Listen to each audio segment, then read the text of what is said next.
இருக்கிற சங்கீத பகுதி சங்கீதம் 111.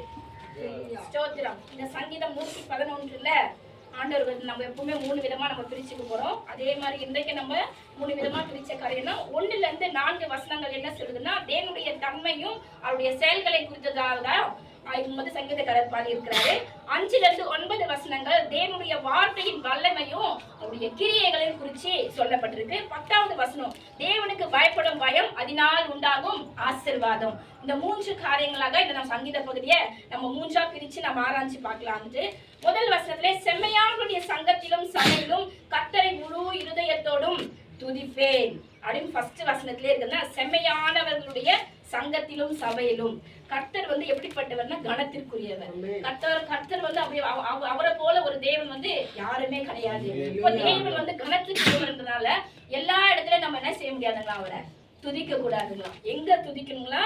செம்மையான சங்கத்திலும் சபையிலும் பரிசுத்தவான்கள் நிறைந்திருக்கிற சபையில தேவன் என்ன செய்யணுங்க, நம்ம துதிக்கிறவங்களா நம்ம இருக்குங்களா. அவரை யாரு ரொம்ப அதிகமா நேசிச்சிருக்கிற சபையா இருக்குதோ அந்த இடத்துல நம்ம என்ன செய்யணுங்களா, தேவனை துதிக்கணுங்களா. அதே போல கர்த்தருக்கு நம்ம துதிக்கும் போது நம்ம சோர்ந்து போகவே கூடாதுங்களா. அந்த மாதிரி இடத்துலதான் ஆண்டவர் என்ன செய்வாங்களான்ட்டு வாசம் செய்வாராம். இப்போ செம்மையானவர்களாக நாம இருக்கிறோம்னா நம்முடைய சபை எப்படிப்பட்டதா இருக்கணுங்களா, செம்மையான சபையாக இருக்கணுமா. கடந்த வாரம் ஐயா நம்மளுக்கு எடுத்தாரு இல்லைங்களா, நம்ம சபை எப்படி இருக்கணும், ஒரே மனதோடு இருக்கணும், ஜபம் கேட்கப்படும் அப்படின்ற மாதிரி ஒரே மனது எங்க இருக்கிறதோ அங்கதான் கர்த்தர் என்ன செய்வாங்களாம், வாசம் செய்வாங்களாம். இந்த வசனத்திலையும் ஆண்டவர் அதை தான் நம்மளுக்கு தெளிவுபடுத்துறாரு. எந்த இடத்துல சபை ஒற்றுமையோடு எங்க இருக்குதோ, எந்த இடத்துல ஒரே மனதோடு ஐக்கியத்தோடு நம்ம எங்க இருக்கிறோமோ அங்கதான் தேவனுடைய கனம் முழுசா போய் எங்க சேருமா தேவனுக்கு. நம்ம அவரை ஆராதிச்சு துதிக்கும் போது ஒரே மனதோடு ஒரே ஒரு சிந்தையோடு எல்லோரும் அன்போடு நம்ம ஆண்டவரை துதிக்கும் போது அந்த இடத்துலதான் தேவனுடைய கனம் முழுசா போய் தேவனுக்கு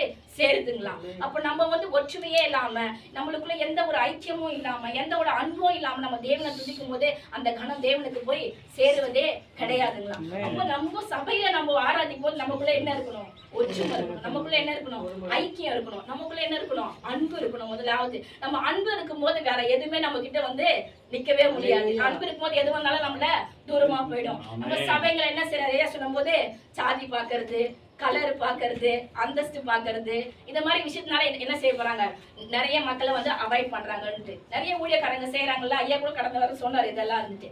அப்போ அந்த மாதிரி ஒரு சபையில தேவனை நம்ம மகிமைப்படுத்துவதே பிரயோஜனமே கிடையாதுங்களா. ஏன்னா நம்ம என்ன ஆராய்ச்சி குறிச்சாலும் தேவனுக்கு அந்த கணத்தை போய் சேர போறதே கிடையாது. அப்போ நம்ம எப்படிப்பட்ட சபையா இருக்கணும்ன்றதான் இந்த முதல் வசனத்தை நம்ம சொல்றாரு. அதான் செம்மையானுடைய சங்கத்திலும் சபையிலும் கர்த்தரை முழு இருதயத்தோட என்ன செய்யுங்க, துதிங்க.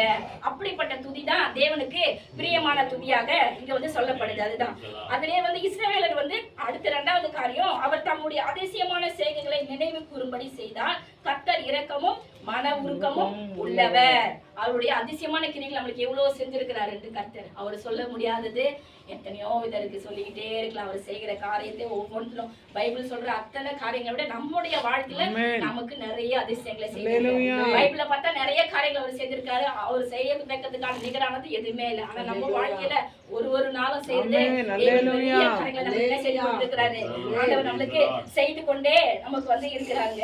தேவன் இதுல இந்த வசனம் சொல்றாரு, ஆகாரத்தை அவருக்கு கொடுத்தார். இந்த வசனத்தை நம்ம பார்த்தா தமக்கு பயந்தவர்களுக்கு ஆகாரத்தை கொடுத்தார், தமது உடன்படிக்கையை என்றென்றைக்கும் நினைப்பார்.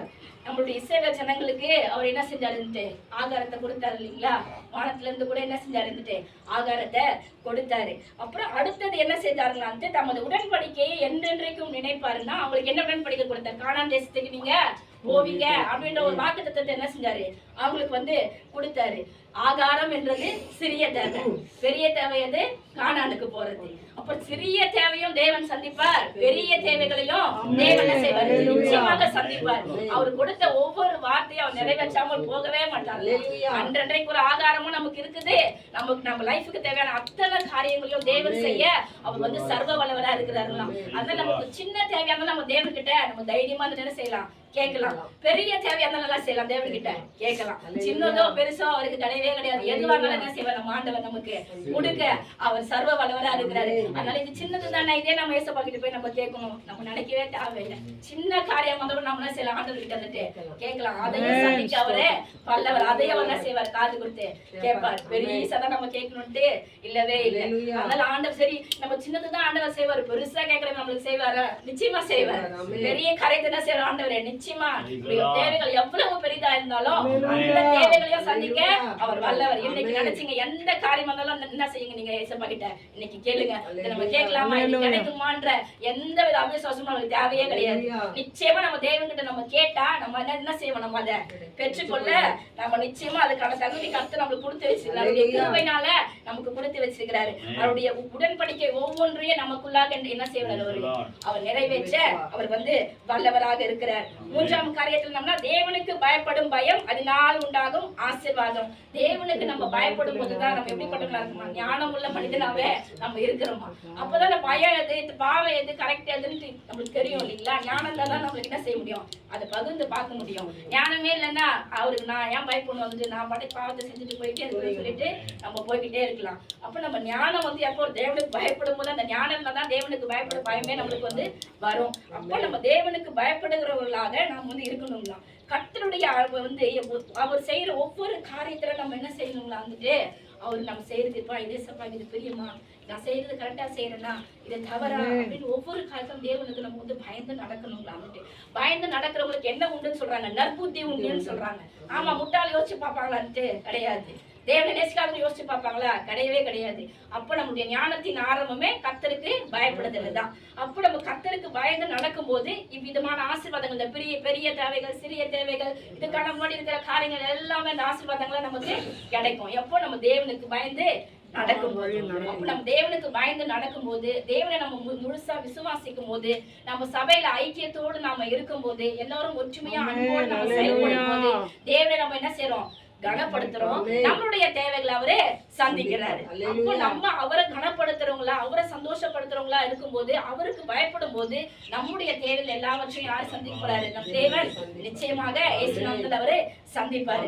இன்றைக்கு நாம் ஒரு விஷயம் எல்லாரும் தலையை தாழ்த்தி ஹல்லேலூயா ஹல்லேலூயா ஹல்லேலூயா சத்தமா சொல்லலாமா, ஹல்லேலூயா ஹல்லேலூயா கரங்களை தட்டி சொல்லலாமா, ஹல்லேலூயா. நல்லவன் கிருபை உள்ளது, நல்லவன் கிருபை எப்பவுமே உண்டு.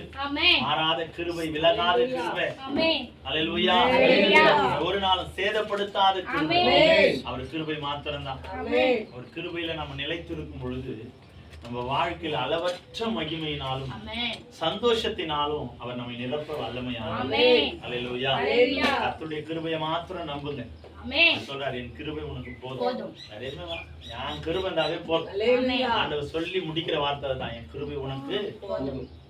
வேற எதுவுமே தேவையில்லை. வேற எது வந்தாலும் நம்ம வாழ்க்கையில ஆசீர்வாதம் இல்லை, எது வந்தாலும் நிம்மதி இல்லை, எது வந்தாலும் சந்தோஷம் இல்லை. பணம், பொருள், ஆஸ்தி, சொத்து, சுதந்திரம், வீடு, வாசல் எல்லாம் ஒரு நாள் இங்கதான் நம்ம விட்டுட்டு போறோம். ஏதாவது அப்படியே தூக்கி தோல் மேல வச்சுட்டு அப்படியே கல்லறை வரைக்குமாச்சும் போக முடியுமா? நம்மளை தூக்கிட்டு போறவங்க கூட விட்டுட்டு வந்துருவாங்க. நாம மட்டும்தான் அங்க இருக்கணும். நம்ம சரீரம் கூட கொஞ்ச நாள் காணாமல் போயிடும். உலகத்துல வாடுற வரைக்கும் இயேசுவின் கிருபை மாத்திரம் நம்பி வாழணும். அவரை நம்புகிறவர்களுக்கு தான் அவர் அடைக்கலமானது. அவரை நம்புகிறவர்களுக்கு அவர் துணையாய் இருக்கிறவர். அவரை தேடுகிறவர்களுக்கு அவர் வெளிப்படுகிறவர். ஒரு முறை ஆசா என்ற ஒரு ராஜா எத்தியோப்பியனுக்கு விரோதமாய் படையெடுத்துட்டு போவாங்க. ஆசா பாத்தீங்கன்னா கர்த்தருடைய அந்த ராஜ்யத்தை எடுத்த உடனே அபியா என்ற ஒரு ராஜா அந்த தேசத்துல ராஜாவா இருந்தான். அபியா இறந்ததுக்கு அப்புறம் ஆசா அந்த ஸ்தானத்திற்கு வருகிறான். ஆசா அந்த ஸ்தானத்திற்கு வரும்போது அவன் செய்த ஒரு நல்ல காரியம் என்னன்னா, விக்கிரக மேடைகள் எல்லாத்தையும் தகர்த்து இயேசுவின் பிறப்பை குறித்தும் இயேசுவின் ராஜ்யத்தை குறித்தும் அவன் அநேக இடங்களில் அவன் பிரஸ்தாபப்படுத்தினான். அவன் ராஜ்யத்துல ஆண்டவரை குறித்து வெளிப்படுத்தினான். எல்லா விக்கிரக தோப்புகள் எல்லாவற்றையும் அழித்தான் என்று வேதம் சொல்லுகிறது. இப்படி நிறைந்த அவனுடைய வாழ்க்கையில எத்தியோப்பியன் ஆகிய இந்த ராஜா ஆசாவுக்கு விரோதமாய் படையெடுத்துட்டு வரும் பொழுது பாருங்க, எத்தியோப்பியன் இடத்துல இருக்கிறது 10 லட்சத்துக்கு மேல. ஆனா அவங்ககிட்ட இருக்கிறவங்க படை எல்லாமே 10 லட்சத்துக்கு மேல. ஆனால் ஆசாவிடத்தில் இருக்கிறதோ 5,80,000 பேர் தான். ஆனா ஆசா கிட்ட இருக்கிற 5,80,000 படையும் எல்லாமே தேறினவர்கள், பலசாலிகள் ஆனா கொஞ்சம், பலசாலிகள் ஆனா கொஞ்சம். ஆனா எத்தியோப்பியன் கிட்ட பாத்தீங்கன்னா 10 லட்சத்திற்கும் மேல. ஒரு முறை எத்தியோப்பியன் ஆகிய அந்த ராஜாவும் ஆசாவும் ஒரு பாளையத்திற்கு முன்பாக படையில நிற்கும் பொழுது, ஒரு பக்கம் இவனும் ஒரு பக்கம் இவனும் நிற்கும் போது, எத்தியோப்பியன் ஆசாவை பார்த்து பரியாசம் பண்ணுகிறான், தூசிக்கிறான். ஆனால் பாருங்க, ஆசாவோ அந்த பென்யமீன் சகல ஜனங்களும், யூதா ஜனங்களும் அதற்கு முன்பாக வந்து நிற்கும் போது ஆசா ஏறெடுத்த முதலாவது ஒரு காரியம் என்னன்னா, அங்க நிற்கும் போது ஆசா சொல்லுவாரு, ஆண்டவரே, பலன் உள்ளவனுக்கும் பலன் அற்றவனுக்கும் உதவி செய்கிறது உமக்கு லேசான காரியம். அல்லேலூயா.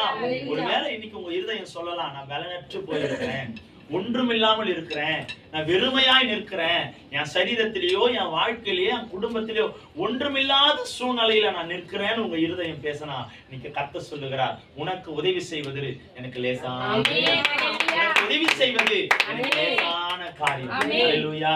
அடுத்தது ஆசா சொல்றாரு, அந்த வார்த்தையை சொல்லிட்டு, ஆண்டவரே, இந்த எத்தியோப்பியனுக்கு முன்பாக அநேக கூட்டமாகிய அவர்களும் வந்திருக்கிறாங்க, நாங்களும் வந்திருக்கிறோம், ஆனாலும் ஆண்டவரே, இந்த ராஜாவுக்கு முன்பாக நிற்பது நாங்கள் அல்ல, இந்த ஜனங்கள் உம்மை மேற்கொள்ள பாருங்க. ஆசா நினைச்சிருந்தா அவன் பலத்துல எது வேணாலும் செய்திருக்கலாம் நினைக்கலாம், என் ஆளுகையில் எது வேணாலும் செய்யலாம் நினைக்கலாம், எனக்கு இருந்த கொஞ்சம் படை இருந்தாலும் தேறினவர்கள் என்று சொல்லி பெருமை பாராட்டி இருக்கலாம். ஆனால் ஆசா செய்ததோ, ஆண்டவரே, இங்க வந்திருப்பது நான் அல்ல, நீங்க இந்த ஜனங்க உம்மை மேற்கொள்ள ஒரு நாளும் விடாதீங்கப்பா, ஏனென்றால் நான் உமக்குள்ள மறைந்து கொள்கிறேன், எனக்கு முன்பாக நீங்க. நம்ம வாழ்க்கையில என்ன நிலைமையில் இருந்தாலும் கர்த்தரை முன்பாக நிறுத்துங்க, ஆண்டவரை முன்னால நிறுத்துங்க, ஆண்டவரை முன்னால வைத்து நீங்க செய்யுங்க, உங்க காரியத்தை கர்த்தர் வாய்க்க பண்ணுவார். அல்லேலூயா. அல்லேலூயா.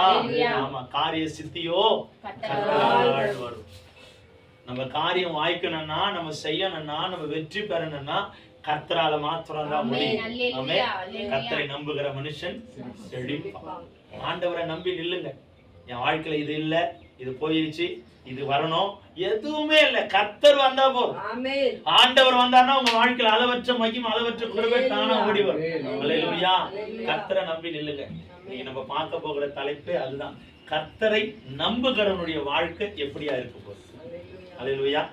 உலகத்தை நம்புகிறவனுக்கும் கர்த்தரை நம்புகிறவனுக்கும் வாழ்க்கை எப்படிப்பட்டதாய் மாறுகிறது பாருங்க. இந்த ஆசா ராஜா ஆண்டவரை சார்ந்து கொண்டதுனால மிகப்பெரிய ஒரு கூட்டத்தை அவன் ஜெயிச்சிட்டான், மிகப்பெரிய ஒரு வெற்றி அவன் பார்த்துட்டான். ஆசா ராஜா பார்த்த உடனே அவன் ஆரவாரத்தோடு கொள்ளை பொருள்களை ஏற்று எடுத்துக்கொண்டு அவன் ஆரவாரத்தோடு நடனமாடி வரும் பொழுது, பரிசுத்த ஆவியானவர் ஒரு லேவியின் மூலமாய் அவன் மேல் இறங்கி, ஒரு லேவியின் மேல இறங்கி ஒரு தீர்க்க தரிசனத்தை உரைக்கிறார். என்ன சொல்றாருன்னா, இன்னைக்கு நம்முடைய வாழ்க்கையில கூட ஒன்று மாத்திரம் நம்ம தெளிவா தெரிந்து கொள்ளணும், நம்ம இருக்கும் போதும் இல்லாத போதும் நம்ம வாழ்க்கையில பெருமையின் ஆவி வரக்கூடாது. நிறைய பேர் இருக்கும்போது அமைதியா இருப்பாங்க, இல்லாத போது அமைதியா இருப்பாங்க. இருக்கும்போது பெருமையினாலே தன்னை பெருமைப்படுத்துகிற அநேக ஜனங்கள் இந்த உலகத்துல உண்டு. ஆனால் அந்த ஜனத்திற்கு நமக்கும் ஆண்டவர் சொல்லுகிற ஒரு மகத்துவமான வார்த்தை, அந்த லேவியின் மூலமா இறங்கி சொல்லுகிற ஒரு வார்த்தை. சொல்ற, ஆசாவே, பென்யமீன் சகல கோத்திரமே கேளுங்கள், நீ கர்த்தரோடு இருந்தா அவர் உன்னோடு கூட இருப்பார், அவரை தேடினால் அவர் உனக்கு வெளிப்படுவார், அவரை விட்டீர்கள் ஆகில் அவர் உங்களுக்கு. அல்லேலூயா. நம்முடைய வாழ்க்கையில கர்த்தரை தேடுகிற அனுபவம் நமக்கு வேணும், கர்த்தரை பிடித்துக் கொள்ளுகிற அந்த குணம் நமக்கு வேணும், கர்த்தரை சார்ந்து வாழ்கிற வாழ்க்கை நமக்கு வேணும். அல்லேலூயா. ஆண்டவரை தேடாம எந்த ஒரு வாழ்க்கையிலும் ஆசீர்வாதத்தை சுதந்திரிக்கவே முடியாது. அல்லேலூயா. எத்தனை பேர் நம்பி சொல்றீங்க? ஆண்டவரை தேடுங்கயா, ஆண்டவரை நம்புங்க. சின்ன ஒரு கடுகுனால ஆண்டவரை நம்பி நில்லுங்க, அவர் எனக்கு தருவார். ஆண்டவர் சில காரியத்தை ஏன் வளர்க்கிறாரு, சில காரியத்தை ஏன் அனுமதிக்கிறாருன்னா அவருக்கு தெரியும் நமக்கு எது வேணும் வேணாம், எது நல்லது எது கெட்டது என்று அவருக்கு தான் தெரியும். நமக்கு கூட முடிவெடுக்க தெரியாது. நாம கூட சில நேரத்துல முடிவெடுக்கிற காரியங்கள் தோல்வியில் முடிகிறது. அப்ப நம்ம நினைக்கிறோம், நான் சரியாதான் இருக்குன்னு நினைச்சேன், ஆனா இது தவறா இருக்குதுன்னு அனுபவித்த பிறகுதான் தெரியும். ஆண்டவர் அப்படிப்பட்டவர் அல்ல, எல்லாவற்றையும் சரியாய் நேர்த்தியாய் செய்து முடிக்கிறவர். அப்ப ஆண்டவருடைய கரத்துல நம்ம ஒப்பு கொடுக்க கற்றுக்கொள்ளும். நிறைய பேருடைய வாழ்க்கையில இன்னைக்கு பிரச்சனை வருவதற்கான காரணம், நானும் மாஸ்டர் அம்மாவும் கார்ல வரும்போது பேசின ஒரு வார்த்தை இதுதான். இன்னைக்கு நம்முடைய வாழ்க்கையில ஒரு சம்பவத்தை நான் பார்த்ததுனால அந்த காரியத்தை நாங்க பேசிட்டு வரணும். எங்களுக்கு நெருங்கிய ஒரு நண்பர், அவங்க மனைவி, அவங்க அந்த ஐயா வந்து ரொம்ப நெருங்கிய ஒரு நண்பர். அவங்க வந்து இந்து மார்க்கத்தை சார்ந்தவர்கள் தான். நேற்றைய தினத்துல பார்க்கும்போது அந்த அம்மா ஏதோ இந்த ஆடி மாசத்து முடிந்தவொடனே ஏதோ அழகு குத்தணும்னு சொல்லி வேண்டிக்கிட்டாங்க போல. நாட்கள் இவ்வளவு பெரிய சூளத்தை குத்தி அந்த சூளத்தை அப்படியே வாய்க்குள்ள வச்சு அப்படியே அந்த விக்கிரகத்தை ஆராதிக்கிற ஒரு சூழ்நிலை. இப்படி பார்க்கும்போது நானும் ஒரு தம்பியும் அந்த ஸ்டேட்டஸ்ல அந்த வீடியோ பார்க்கும்போது அந்த தம்பி என்கிட்ட சொன்னாரு, பாருங்க எவ்வளவு பயபக்தியா எங்க தெய்வத்தை அவங்க வணங்குறாங்க அப்படின்னு சொன்னாங்க. நான் சொன்னேன், அப்பா ஒரு நாளும் நம்மை வேதனைப்படுத்தி துன்பத்துக்குள்ள கொண்டு போகிற தெய்வம் அல்ல, உலகத்தின் தகப்பனை. அப்பதான் என் தகப்பனை குறித்து இன்னைக்கு வந்து என்னுடைய தகப்பனுடைய நினைவு நாள். இன்னைக்குதான் என்னுடைய அப்பாவுடைய மரிச்ச 4வது வருடம். இப்போ அதை நினைச்சு கொஞ்சம் என்னுடைய அப்பா காலையில கிளம்பி வரும்போது ஒரு வசனத்தை மொபைல்ல இருந்து எடுக்கலாம் அப்படின்னு சொல்லிட்டு பார்க்கும்போது அப்பாவுடைய போட்டோ பார்க்கும்போது அவருடைய பழைய நினைவுகள் எனக்கு ஞாபகம் வந்துச்சு. அப்ப நானும் பாசமும் பேசணும். என்ன சொன்னா, என் தகப்பன் சில நேரத்துல எல்லாம் நிறைய நேரத்துல நான் பார்க்கும் போதெல்லாம் அவர்கிட்ட கற்றுக்கிட்ட ஒரு விஷயம், வேலைக்கு போவாங்க, ஒரு நாள் கூட நான் தூங்கணும் ரெஸ்ட் எடுக்கணும்னு சொல்லி லீவ் போட்டது இல்லை. அப்படிப்பட்ட ஒரு உண்மையாய் பிள்ளைகளுக்காக குடும்பத்துக்காக உழைத்த ஒரு மனுஷன். பாருங்க, அவர் எது சாப்பிட்டாலும் பிள்ளை முதல்ல சாப்பிட்டுட்டோமா, நாங்க ஏதாவது ஒரு வெயிட் தூக்கினா கூட நீ தூக்காதரா நான் தூக்குறேன், நாங்க ஏதாவது ஒரு கஷ்டப்பட்டா கூட வேணாம் நான் உங்களுக்காக இருக்கிறேன், நான் செய்யறேன், நீங்க உங்க படிப்பு மாத்திரம் பாருங்க, சாப்பிடுற ஆகாரத்தை கூட எனக்கு வேணாம் அவங்களுக்கு கொடுங்க. உலகத்தின் மனுஷனே சின்ன ஒரு காரியம் கூட நம்ம வாழ்க்கையில கஷ்டம் வந்துடக்கூடாதுன்னு நினைக்கும் போது பரலோக தகப்பன் நம்முடைய வாழ்க்கையில கஷ்டம் வரணும், நீ வேதனை அனுபவிக்கணும், வேதனைப்படணும், வலியை அனுபவிக்கணும்னு சொல்லி ஒரு நாள் நினைக்குமா? நம்மை கஷ்டப்படுத்துகிறது தெய்வம் அல்ல, கஷ்டத்தை சுமப்பதுதான்.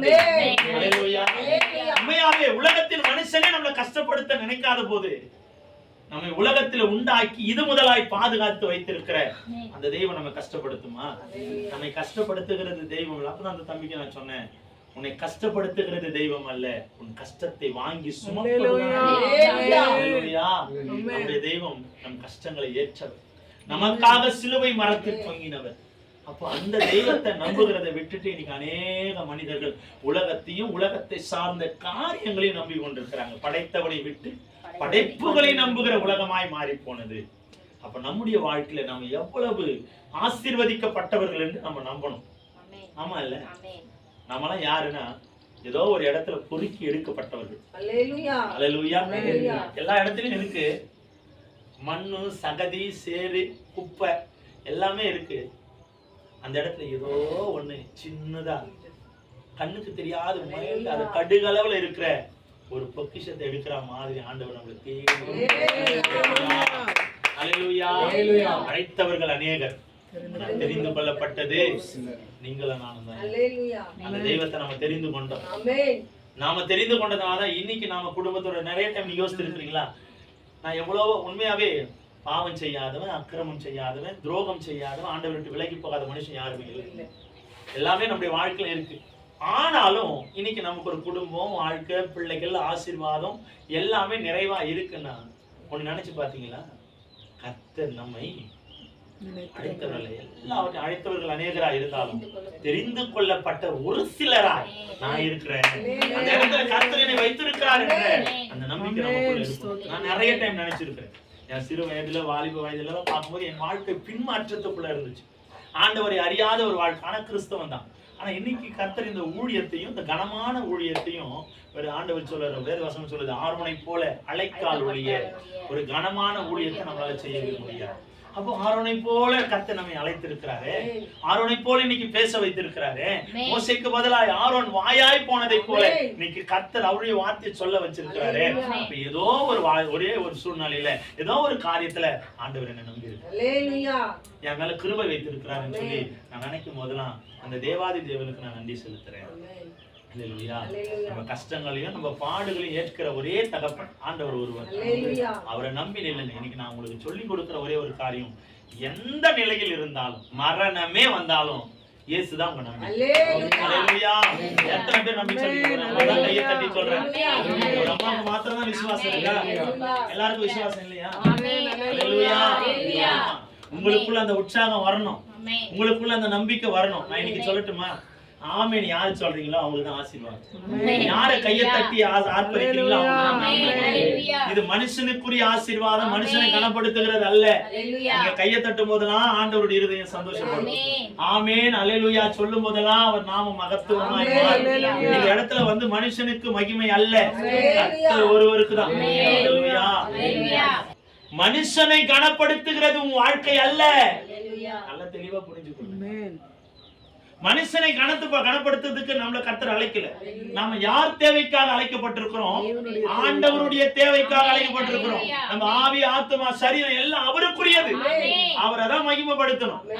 எந்த மனுஷன் முன்னால நிக்கிறான்னு பாக்காதீங்க. வாயில ஆண்டவருடைய வார்த்தை வருதா, ஆண்டவரை கனப்படுத்துங்க, அது போதும். மனுஷனை கனப்படுத்துகிற வாழ்க்கை நமக்கு வேணாம். அது யாரா இருக்கட்டும், நமக்கு முக்கியம் ஆண்டவர் ஒருவர். இவங்க இப்படி சொல்லிட்டாங்க, அப்படி சொல்றாங்க, இப்படி பேசுறாங்க, இப்படி செய்யறாங்க, எதுனாலும் செய்யட்டும். கர்த்தர் நமக்காக நாம ஆண்டவருக்குரியவர்கள், ஆண்டவருடைய தேவைக்காக வந்திருக்கிறோம். அல்லேலூயா. ஏதோ ஒரு காரியம் நம்ம வீட்டு பக்கத்துக்காரர் சொல்றாங்க, எனக்கு ஒரு கடைக்கு போக முடியல, எனக்காக ஏதாவது ஒண்ணு வாங்கிட்டு வாங்க அப்படின்னு சொல்லும் போது நம்ம மனம் உகர்ந்து போறோம். இல்ல, ஒரு மனுஷனுக்கே நம்ம மனம் உகர்ந்து செய்யும் போது அந்த மனுஷனையும் உதவியாய் கொடுத்திருக்கிற கர்த்தர் தானே நமக்கு மகத்துவமானவர். அப்படிப்பட்ட வாழ்க்கையில் இருக்கிற நாம ஆண்டவருக்குரியவர்களாய் நம்ம வாழ கற்றுக்கொள்ளணும். ஆண்டவருக்கு மட்டும்தான் நம்ம சொந்தம், அது யாருக்காகவும் இல்லை. அதனால கர்த்தரை நம்பி நில்லுங்க, அவரை தேடுங்க, அவர் நிச்சயமா உங்களுக்கு வெளிப்படுவார். அல்லேலூயா. வேத வசனத்துக்குள்ளாக கடந்து போகலாம். இன்றைக்கு உரிய தலைப்பு, கர்த்தரை நம்புகிறவனுடைய வாழ்க்கை எப்படிப்பட்டதா இருக்கிறது? கர்த்தரை நம்புகிறவன் எப்படிப்பட்டவர்களாய் மாறுகிறார்கள்? எடுத்து வாசிக்கலாம். கர்த்தரை நம்புகிறவர்கள் பாக்கியவான்களாய் இருக்கிறார்களா? எப்படி இருக்கிறாங்களா? கர்த்தரை நம்புகிறவர்கள் பாக்கியவான்களாய் இருக்கிறார்கள். எரேமியா 17ஆம் அதிகாரம் 5வது வசனத்தை எடுத்தவர்கள் வேகமாய் வாசிக்கலாம். மனுஷன் மேல் நம்பிக்கை வைத்து, மனுஷன் மேல் நம்பிக்கை வைத்து மாம்சமானதை தன் புயபலமாக்கிக் கொண்டு கர்த்தரை விட்டு விலகுகிற இருதயமுள்ள மனுஷன் சபிக்கப்பட்டவன் என்று கர்த்தர் சொல்லுகிறார். ஆமென். போதும். இந்த வேதத்திலே நமக்கு சுட்டி காட்டுகிற ஆழமான ஒரு கருப்பொருள் என்னவென்றால், சொல்லுகிறது மனுஷன் மேல் நம்பிக்கை வைத்து. இன்னைக்கு அநேகருடைய வாழ்க்கை மனுஷனை மாத்திரம் தான் நம்பிட்டு இருக்கிறோம். ஜெபிக்கிறோம், துதிக்கிறோம், ஆராதனை செய்யறோம். ஆனால் நம்ம இருதயம் எல்லாம், நம்ம சிந்தை எல்லாம் அடுத்தது எதை தேடி போகுது? இந்த மனுஷன் உதவி செய்வானா, இந்த மனுஷன் நன்மை காட்டுவானா, இந்த மனுஷன் ஏதாவது ஒண்ணு நமக்கு கொடுப்பானா என்று சொல்லுகிற அந்த சிந்தை மாத்திரம் தான் நமக்குள்ள ஆழமா இருக்கு.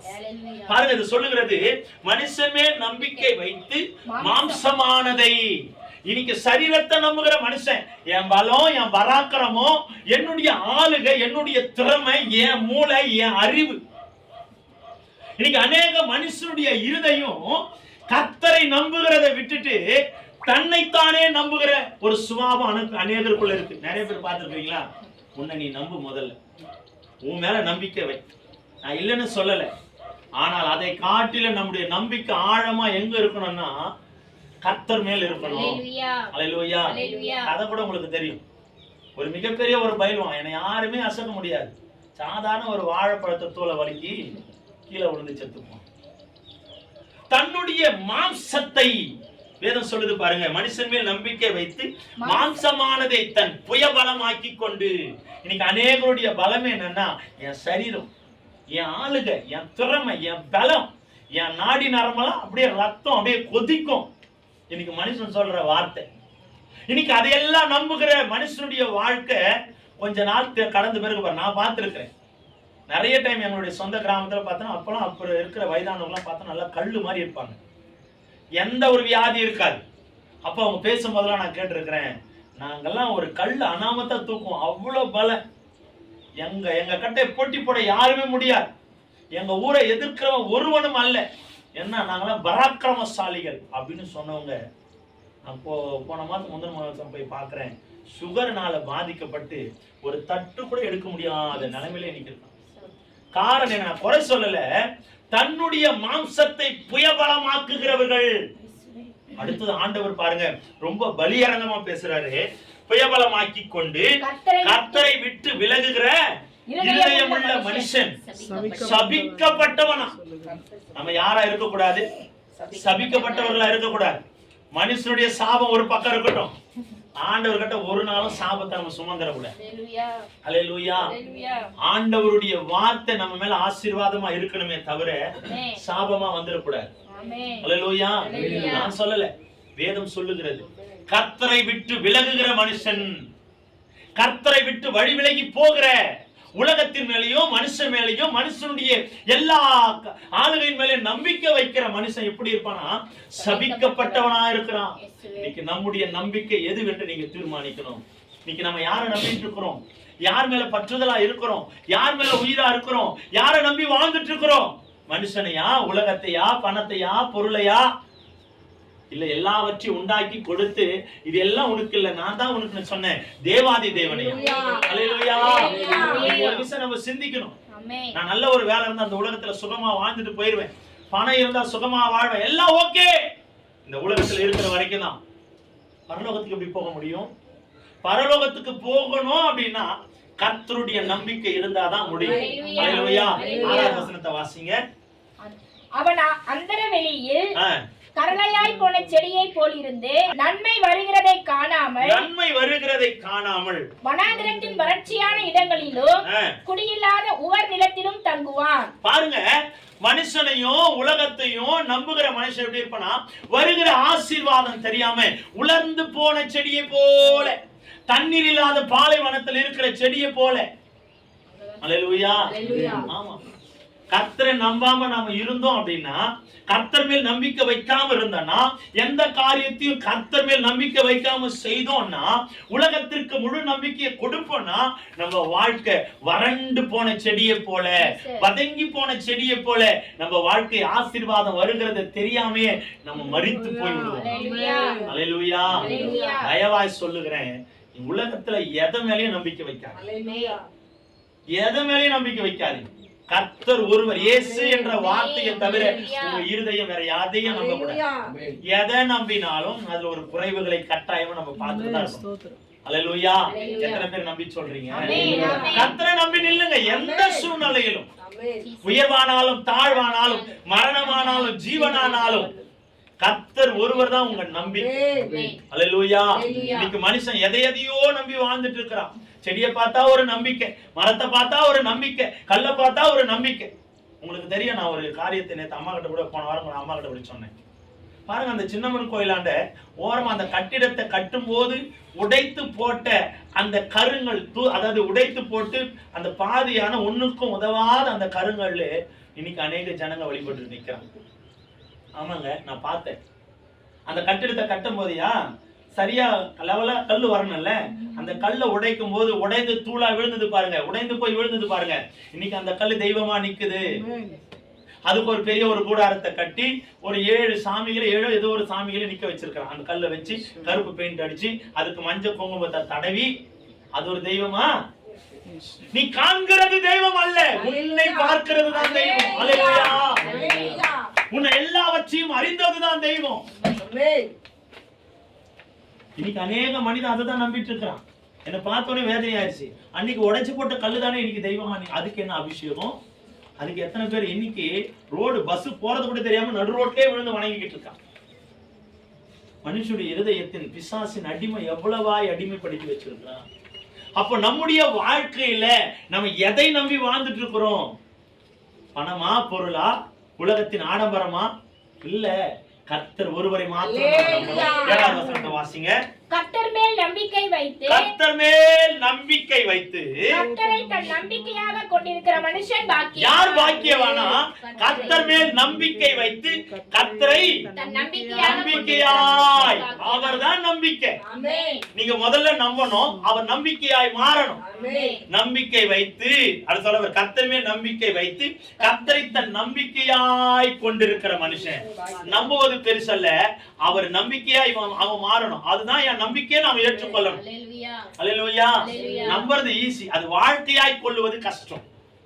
இந்த வேதம் நமக்கு சொல்லுகிறது கர்த்தரை நம்புவதை, அதாவது கர்த்தர் மேல் நம்பிக்கை வைத்து கர்த்தரை தன் நம்பிக்கையாய் கொண்டிருக்கிற மனுஷன். அப்ப வாழ்க்கையாய் மாத்திக்கணும். இப்ப நான் சொல்ல வர கருத்து அந்த அர்த்தம் உங்களுக்கு புரிய நினைக்கிறேன். நம்புவது பெரிதல்ல, அந்த நம்பிக்கை வாழ்க்கையாய் மாறணும். ஈஸியா நம்பலாம், நான் நம்புறேன், வெளிப்படையா சொல்லலாம். அம்மா சொல்லலாம், ஐயா ஆண்டவரை நம்பலாம், நான் நம்புறேன், ஆனா அதை நான் செய்கிறேனா, அதுதான் முக்கியம். நம்புவது பெரிதல்ல, ஈஸி, ஆனா அதை செய்வது கடினம். அதான் சொல்ற, தன் நம்பிக்கையாய் கொண்டிருக்கிற மனுஷன் பாக்கியம் உள்ளவனாய் மாற முடியும். நீங்கள நானும் நம்புகிறவர்கள் அல்ல, அதை வாழ்க்கையாய் மாற்றுகிறவர்கள். அது வாழ்க்கையாய் மாறணும். எது நடந்தாலும் கர்த்தர் எனக்காக இருக்கிறார் என்ற அந்த விசுவாசம், நம்பிக்கை பார்த்திருக்கிறீங்களா? ஆண்டவர் மேல நம்பிக்கை வச்சு அதை நம்பி தன்னுடைய வாழ்க்கையாய் மாற்றிக்கொள்ளுகிறவருடைய அநேகருடைய வாழ்க்கை நீங்க ஆசீர்வாதமா இருக்கு. அப்ப நீங்களும் நானும் ஆண்டவரை நம்புகிறவர்கள் மாத்திரமல்ல, அதை வாழ்க்கையாய் மாற்றுகிறவர்களாய் மாறணும். 8வது வசனத்தை வாசிங்க. அவன் தண்ணீர் அண்டையிலே நாட்டப்பட்டதும், அவன் எப்படி இருக்கான? கர்த்தரை நம்பினா, கர்த்தரை தன் நம்பிக்கையாய் வாழ்க்கையில கொண்டு இருந்தானா அவன் வாழ்க்கை எப்படி மாறுதான்? அவன் தண்ணீர் அண்டையிலே நாட்டப்பட்டதும், கால்வாய் ஓரமாக தன் வேர்களை விடுகிறதும், உஷ்ணம் வருகிறதை காணாமல் இலை பச்சையாய் இருக்கிறதும், மழை தாட்சியான வருஷத்திலும் வருத்தமின்றி தப்பாமல் கனி கொடுக்கிறதுமான மரத்தை போல் இருப்பான். எப்படிப்பட்ட ஒரு அருமையான ஒரு வார்த்தை. இதுல ஒரு வார்த்தை நான் ரொம்ப ஆழமா இது பண்றேன். அது பாருங்க, அது அந்த இலை பச்சையா இருக்கிறதும் மழை தாட்சியான வருடத்திலும், தண்ணீரே இல்ல, மழையே கிடையாது, வறண்டு போன சூழ்நிலையிலும் எப்படி இருக்கிறானா? இந்த வேற அடுத்த சொல்லு பாருங்க. தப்பாமல் கனி கொடுக்கிறதுமான மரத்தை போல் இருப்பான். ஆமா, வருஷத்திலும் வருத்தமின்றி தப்பாமல், அந்த நேரத்துல எந்தெந்த டைம்ல அவன் கனி கொடுக்கணுமோ, அது தண்ணீரே இல்லாவிட்டாலும் மழையின் காலமே இல்லாவிட்டாலும் கர்த்தரை நம்புகிற வாழ்க்கை எப்படி இருக்குமா? தப்பாமல் கனி கொடுக்கிற வாழ்க்கையா இருக்குமா? ஏற்ற நேரத்துல போஷிக்கிற மரத்தை போல அவன் இருக்கிறான். அல்லேலூயா. நீங்கள நானும் ஆண்டவரை நம்பணும்னா கொரோனாவே வந்தாலும் நீங்கள நானும் சுகமா இருக்கிறோம். அல்லேலூயா. இப்ப புரியுதா வேதத்தின் அர்த்தம்? ஆமா இல்ல? கர்த்தரை நம்புகிறவன் எந்த வியாதி வந்தாலும் அவன் சேதப்படுவதில்லை. ஆமா, கர்த்தரை நம்புறேன்னு சொல்றவன் இல்ல, அதை வாழ்க்கையாய் மாற்றுகளுடைய வாழ்க்கை. எவ்வளவு பெரிய கொரோனா வந்தாலும் சேதப்படுத்துவதில்லை. சொல்ற பாருங்க, கர்த்தரை நீங்க முழு நம்பிக்கையா வாழ்க்கையில வச்சிருப்பீங்கன்னா அவர் நம்பிக்கை நிமித்தமா உங்க பிரதக்குழி திறப்பது கிடையாது. ஏனென்றால் காலங்களை கர்த்தர் மாற்ற வல்லமையானவர். எந்த சூழ்நிலை வந்தாலும், எந்த பிரச்சனை வந்தாலும், எந்த வறட்சி வந்தாலும், நீங்கள் ஆனாலும் போஷத்தோடு போஷணையோடு இருப்பாங்க. நாங்க அதாவது நான் நினைச்ச ஒரு காரியம், அப்ப இந்த கொரோனா டைம்ல நான் வேலைக்கு போயிட்டு இருக்கும்போது லீவ் போடுறது கூட கஷ்டப்படுவேன். ஏன்னா நாங்க 2 பேரும் சம்பாதிச்சாதான் வாழ்க்கை ஓடும் அப்படின்ற ஒரு கட்டம், வாழ்க்கை ஓடுன்ற ஒரு கட்டம். ஆண்டவருக்குலாம் நான் கேட்டிருக்கிறேன், ஆண்டவரே நாங்க 2 பேரும் சம்பாதிச்சாதான் வாழ்க்கை ஓடும். இப்ப வேற லாக்டவுன் போட்டாங்க, இது போல எங்க வாழ்க்கை என்ன ஆக போகுது தெரியல. கர்த்தர் தான்ப்பா நீங்க வழி நடத்தும், எங்க வாழ்க்கை நீங்க தான்ப்பா தொடணும். அப்ப ஆண்டவர் எனக்கு ஒரு காரியத்தை வெளிப்படுத்தினார். நீ என்ன நம்பி நீ நின்னா நான் உனக்கு போஷிக்கிற வல்லமையான தேவன் அப்படின்னு. அப்போ ஆண்டவர்கிட்ட நான் ஒப்பு கொடுத்து ஜெபம் பண்ணேன். 6 மாதம் நான் வேலைக்கே போகலை, வீட்டுல தான் இருந்தேன். ஆனா உண்மையா சொல்லிட்டு இத்தனை வருடம் வேலைக்கு போய் சம்பாதித்து பார்க்காத அந்த பண தேவைகளை அந்த 6 மாத காலம் என் வாழ்க்கையில வச்சாமல் வச்சவே இல்லைங்க.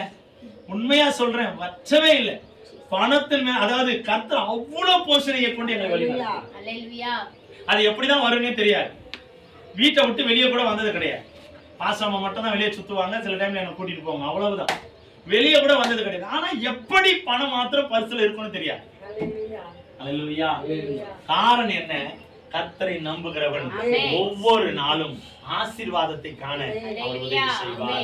அல்லேலூயா. பாருங்க, இந்த மழை இல்லாத காலத்துல கூட கரெக்டான டைம்ல சரியான நேரத்துல அவன் கனி கொடுக்கும்படியா கர்த்தர் உதவி செய்கிறார். ஆமென். அல்லேலூயா.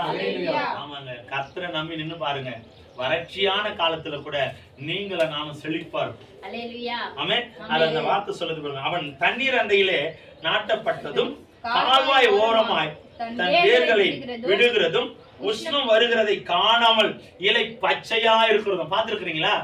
வெயில் அதிகமா உஷ்ணம் காலத்துல இலை உதிர்கிற காலம் ஒண்ணு வருது பாத்தீங்களா? அப்படியே காஞ்சி போகும். இலையெல்லாம் ஆட்டோமேட்டிக்கா காஞ்சி உதிர்ந்து போகும். ஆனா கர்த்தரை நம்புகிறவருடைய வாழ்க்கை அது கூட தெரியாம பசுமையாவே இருக்கும். நம்ம வாழ்க்கை பசுமையாய் மாற்றுவதற்காக தான் இந்த பூமியிலே அவர் வந்தார். அல்லேலூயா. இப்படிப்பட்ட தெய்வத்தை மறந்து அநேக ஜனங்களுடைய இருதயம் உலகத்தின் காரியங்களை எப்படிதான் தேடி போகுதோ தெரியல. நான் நினைக்கும் போதெல்லாம் எதிர்பாராத ஒரு அன்பு உனக்காக காத்திருக்கு. எதிர்பார்க்கிற அன்பை தேடி நீ ஓடுறியே. எதிர்பாராத இயேசுவின் அன்பு உனக்காக காத்திருக்கு. மகளே, நான் நீ எனக்கு எதுவும் தர வேணாம், உன் இருதயத்தை மாத்திரம் கொடு, நான் உனக்கு என் அன்பை கொடுக்கிறேன்னு சொல்லுகிற அந்த தெய்வத்தை விட்டுட்டு இன்னைக்கு கொடுக்கிற நான் வரும்போது பேசிட்டு வரும்போது ஒரு காரியத்தை நான் பார்த்தது என்னன்னா, ஒரு அம்மா மேல அந்த விக்கிரக சாமி, அதாவது ஒரு தெய்வம் வரும்னு சொல்லுவாங்கல்ல, அந்த அம்மா மேல வந்து சொல்லுது, உன்னை நிறைய பேர் ஒடுக்குறாங்க, உனக்கு விரோதமா செய்யறாங்க, அந்த ஜனங்களை எல்லாம் நான் நாசப்படுத்த போறேன், இந்த காரியம் உனக்கு நடக்கணும்னா நீ அக்கினியில நடக்கணும், அப்ப உன்னுடைய வல்லமையை உன் மேல நான் வைக்கிறேன் அப்படின்னு அந்த தெய்வம் சொல்லுது. அது தெய்வமாய? நீ அக்கினியில நடக்கணும், அப்போ உன் மேல. இது தெய்வம் அல்ல. பிரதிபலனை எதிர்பார்த்து செய்கிற அன்பு உலகத்தின் அன்பு. எந்த ஒரு பிரதிபலனையும் எதிர்பார்க்காமல் செய்கிற அன்பு இயேசு. நீ இதை செய்தாதான உனக்கு கொடுப்பேன்னு சொல்லுகிற அன்பு இயேசுவின் அன்பு. நீ எதையும் செய்யாவிட்டாலும் என் அன்பு உனக்கு. அதுதான் இயேசுவின் அன்பு. இந்த அன்பை தேடி ஓடி வருவதற்காக தான் உங்களை என்னை ஆண்டவர் அழைக்கிறார். அவர் அன்பை நம்பி நில்லுங்க. ஆண்டவர் ஒரு காரியத்தை எடுக்கிறாருன்னா ஒரு அர்த்தம் உண்டு, ஒரு காரியத்தை கொடுக்கிறதானாலும் ஒரு அர்த்தம். எடுக்கிறதும் கொடுக்கிறதும் அவருடைய சித்தம். காரியத்தை நம்ம செய்ய கற்றுக்கொள்வோம். கர்த்தர் மேல் நம்பிக்கை வைத்தா நம்ம யாரா இருக்க முடியும்? பாக்கியவான்களாயிரும். இரண்டாவதாக, கர்த்தர் மேல் நம்பிக்கை வைக்கனுடைய வாழ்க்கை செழிப்பானதாய் மாறும். எப்படி மாறும்? செழிப்புள்ளதாய் மாறும். நீதிமொழிகள் 28:25 வாசிங்க. நீதிமொழிகள் 28:25. நீதிமொழிகள் 28:25. பெருநெஞ்சன் வழக்கை கொள்ளுகிறான், கர்த்தரை நம்புகிறவனோ செழிப்பான். பெருநெஞ்சன் என்றால் பேராசை கொண்டவன். பெருநெஞ்சன் அது சொல்றார் பாருங்க. பெருநெஞ்சன் வழக்கை கொள்ளுகிறான், கர்த்தரை நம்புகிறவனோ செழிப்பா இருக்கிறானா. அப்ப பாருங்க, பெருநெஞ்சன் என்றால் பேராசை கொண்டவன், வழக்கை கொள்ளுகிறவனா மூட செய்கிறவன். அதாவது அந்த வழக்கை இன்னும் அதிகப்படுத்துகிறவன், சமாதானப்படுத்துகிறவன் அல்ல. சில சண்டை வரும்போதெல்லாம் ஆண்டவரை அறியாதவன், மூளை இல்லாதவன், அதாவது ஞானம் இல்லாதவன் என்ன பண்றாங்கன்னா வழக்கை அதிகப்படுத்துறாங்க. அப்போ நீங்களும் நானும் ஆண்டவரை நம்பி நிற்கிறோம் என்றால் எப்படி வாழ்கிறோமா? செழிப்பாய் வாழ முடியும். இந்த வார்த்தை அழகா படிச்சு பாருங்க, உங்களுக்கு தெரியும். பெருநெஞ்சன் வழக்கை கொள்ளுகிறான், கர்த்தரை நம்புகிறவனோ செழிப்பான். 26 வாசிங்க. தன் இருதயத்தை நம்புகிறவன் மூடன், ஞானமாய் நடக்கிறவனோ ரட்சிக்கப்படுவான். ஆமா, இருதயத்தை எனக்குள்ள என்ன சொல்லுது, நான் என்ன சொல்றதோ அதை தான் செய்வேன். இன்னைக்கு மனுஷனுடைய அநேக வார்த்தை, எனக்கு என்ன தோணுதோ அதை தான் நான் செய்வேன். இந்த ஒரு அகம்பாவங்கள் மனுஷனுடைய இருதயத்துல வரவே கூடாது. அல்லேலூயா. பாருங்க, அந்த வார்த்தையை நம்புகிறவன் தன் இருதயத்தை நம்புகிறவன் மூடனா, அறிவில்லாதவன், முட்டாள் என்று வேறும் சொல்லுகிறது. தன்னை நம்புகிறவன், தன் இருதயத்தை நம்புறவன், தான் சுயத்தை நம்புகிறவன், தான் சிந்தையை நம்புகிறவன் மூடன் தரமா இருக்கிறானா. ஆனால் அடுத்த வார்த்தை சொல்லுது பாருங்க, அதுல ஞானமாய் நடக்கிறவனும் ரட்சிக்கப்படுவான். அப்ப நம்ம ஞானமாய் நடப்பதற்காக தான் கர்த்தர் நமக்குள்ள வாசம் செய்கிறார். கர்த்தருடைய ஞானம் நமக்குள்ள வேணும், கர்த்தருடைய அறிவு நமக்குள்ள வேணும். இந்த உலகத்துல நாம எதை செய்யணும்னாலும் ஆண்டவருடைய அறிவு இருந்தாதான் முடியும். வேதத்தின் வார்த்தை அறிவு இருந்தாதான் முடியும். வேதத்தின் அறிவு நம்ம பெற்றுக்கொள்ளலைன்னா நாம எல்லா இடத்திலும் தோல்வியை தான் பார்க்க முடியும். அல்லேலூயா. அப்ப நாம செழிப்பா இருக்கணும் அப்படின்னா கர்த்தர் மேல நம்ம நம்பிக்கை வைக்கணும். நம்ம சிந்தையோ நம்ம எண்ணத்தையும் முழுமையா நம்பாதீங்க. நம்ம யோசிக்கிறதெல்லாம் சரியா ஆயிடும் அப்படின்னு நம்ம விசுவாசிக்கவே கூடாது. பார்த்துருக்கீங்களா? நம்ம யோசிக்கிறது எல்லாமே சரியா நடந்துருதா? நம்ம செய்யறது எல்லாம் யோசித்து செய்கிற காரியம் எல்லாமே சரியான ஒரு இடத்துல போகுதா? குறைவுகள் வரும். கர்த்தரை நம்பணும், கர்த்தருடைய அறிவை நம்பணும், கர்த்தருடைய வேதத்தின் மேல நம்ம பிரியமா இருந்து அதை இரவும் பகலும் நம்ம தியானிக்கும் போதுதான் நமக்கு ஞானத்தை கர்த்தர் கொடுக்க. சங்கீதத்துல நாம பார்த்தோம், கர்த்தருக்கு பயப்படுதல் எங்க ஒரு ஞானம் பிறக்குதான் அவருக்கு பயந்து நடக்கும் போது. அவருக்கு பயந்து நடக்கும் போது சில காரியத்தை அவன் செய்ய தவறுவான், சில காரியத்தை செய்வதற்கு யோசிப்பான். ஐயோ இது ஆண்டவருக்கு பிரியம் இல்ல, இது ஆண்டவருக்கு பிடிக்காது, இது ஆண்டவருக்கு சித்தமானது இல்ல அப்படின்னு சொல்லுகிற ஒரு உணர்வு எப்ப வரும்? ஆண்டவருக்கு பயப்படும் போது. ஒரு ஞானம் முதலாவது பிறக்கிற இடம் எதுனா கர்த்தருடைய சமூகம், கர்த்தருக்கு பயப்படும் போது. அப்ப நீங்கள நானும் ஞானத்தை பெற்றுக்கொள்ளணும்னா நாம ஆண்டவருக்கு பயப்படும். நிறைய பேர் சொல்றாங்க எனக்கு எவ்வளவு அறிவு, இன்னைக்கு நல்லா படிச்சிருக்கலாம் சொல்றாங்க, நான் எவ்வளவு படிச்சிருக்கேன், என்னை பார்த்து நீ எப்படி முட்டாளுன்னு சொல்லுவேன்? ஆமாங்க, படிப்பதனால ஒரு மனுஷனுக்கு ஞானம் வருவது இல்லை. நான் உங்களுக்கு தெரியும், அரவிந்த் ஹாஸ்பிட்டல் ஒர்க் பண்ணும்போது ஒரு பக்கம் காலையில ஒரு புறம் வந்து நாங்க என்ன பண்ணுவோம், நோ சர்வீஸ் அப்படின்னு சொல்லி போர்டு வச்சிருப்போம். காரணம் என்னன்னா அப்போ ஆட்கள் வந்து வேலைக்கு வர டைம் ஒவ்வொரு டியூட்டியில ஒவ்வொரு டைம்ல வருவாங்க. அப்போ கொஞ்சம் ஆட்கள் இருக்கும்போது நாங்க என்ன பண்ணுவோம், ஒரு சைடு மட்டும் ஓபன் பண்ணி இந்த சைடு சர்வீஸ் கொடுப்போம், இந்த சைடு க்ளோஸ் பண்ணிடுவோம். க்ளோஸ் பண்ணும்போது என்ன போட்டிருப்போம்னா நோ சர்வீஸ். அப்படின்னா என்ன அர்த்தம்? நோ சர்வீஸ்னா என்ன அர்த்தம்? நோ சர்வீஸ்னா என்ன அர்த்தம்? ஒரு டேபிள் இருக்குங்க, அந்த டேபிள் மேல ஒரு போர்டு போட்டு வச்சிருக்கிறேன், அந்த போர்டுல ஒரு எழுத்து நோ சர்வீஸ். அப்படின்னா என்ன? நீ உட்கார்ந்தாலும் நான் உங்களுக்கு சர்வீஸ் கொடுக்க மாட்டேன், அங்க யாரும் வர மாட்டாங்க, அங்க சர்வீஸ் வராது, உங்களுக்கு எந்த ஒரு உதவி கிடைக்காது, அதனால இந்த சைடு வாங்க அப்படின்னு சொல்லி தான் நம்ம அந்த அர்த்தத்துக்கான போர்டு வச்சிருக்கோம். அப்ப நீங்கள நான் அந்த போர்டை பார்த்துட்டு என்ன பண்ணணும்? என்ன பண்ணணும்? அந்த போர்டு இருக்கிற இடத்துல உட்காரக்கூடாது, போர்டு இல்லாத இடத்துல உட்காரலாம். அப்ப போர்டு இருக்கிற இடத்துல நீ உட்கார்ற அப்படின்னா உன்னை நான் என்னன்னு சொல்லணும்? சரிங்க, படிப்பறி இல்லாத உட்கார்றான், படிக்க தெரியல, அப்ப அவங்க நான் என்ன சொல்லுவோம்? ஐயா மாறி வாங்க, இப்ப எனக்கு தெரியாது அப்படிங்களா? ஐயா இது இந்த இடத்துல சர்வீஸ் வராது, அங்க வந்து. படித்த மிகப்பெரிய ஒரு ஞானியே அந்த இடத்துல உட்காரும் போது அவனை நான் என்னன்னு சொல்ல முடியும்? பாருங்க, போர்டு போட்டு வச்சிருப்போம், அங்கதான் இப்ப உட்காருவோம். உட்கார்ந்துட்டு எனக்கு சர்வீஸ் வரல அப்படின்பா. ஐயா அங்க சர்வீஸ் வராது, ஆட்கள் இல்ல, ஓரமா எழுதுவாங்க. அதுக்கு ஒரு பிரச்சனை, அதுக்கு ஒரு பேச்சு. பாருங்க, போர்டு கண்ணுக்கு எதிராக இருக்கும், சில பேர் அந்த போர்டை வச்சே விளையாடிக்கிட்டு இருப்பான், இப்படியும் அப்படியும் தள்ளி விளையாடிக்கிட்டு இருப்பான். ஐயா அங்க உட்காரக்கூடாது, ஓ சாரி நான் கவனிக்கல அப்படின்பா.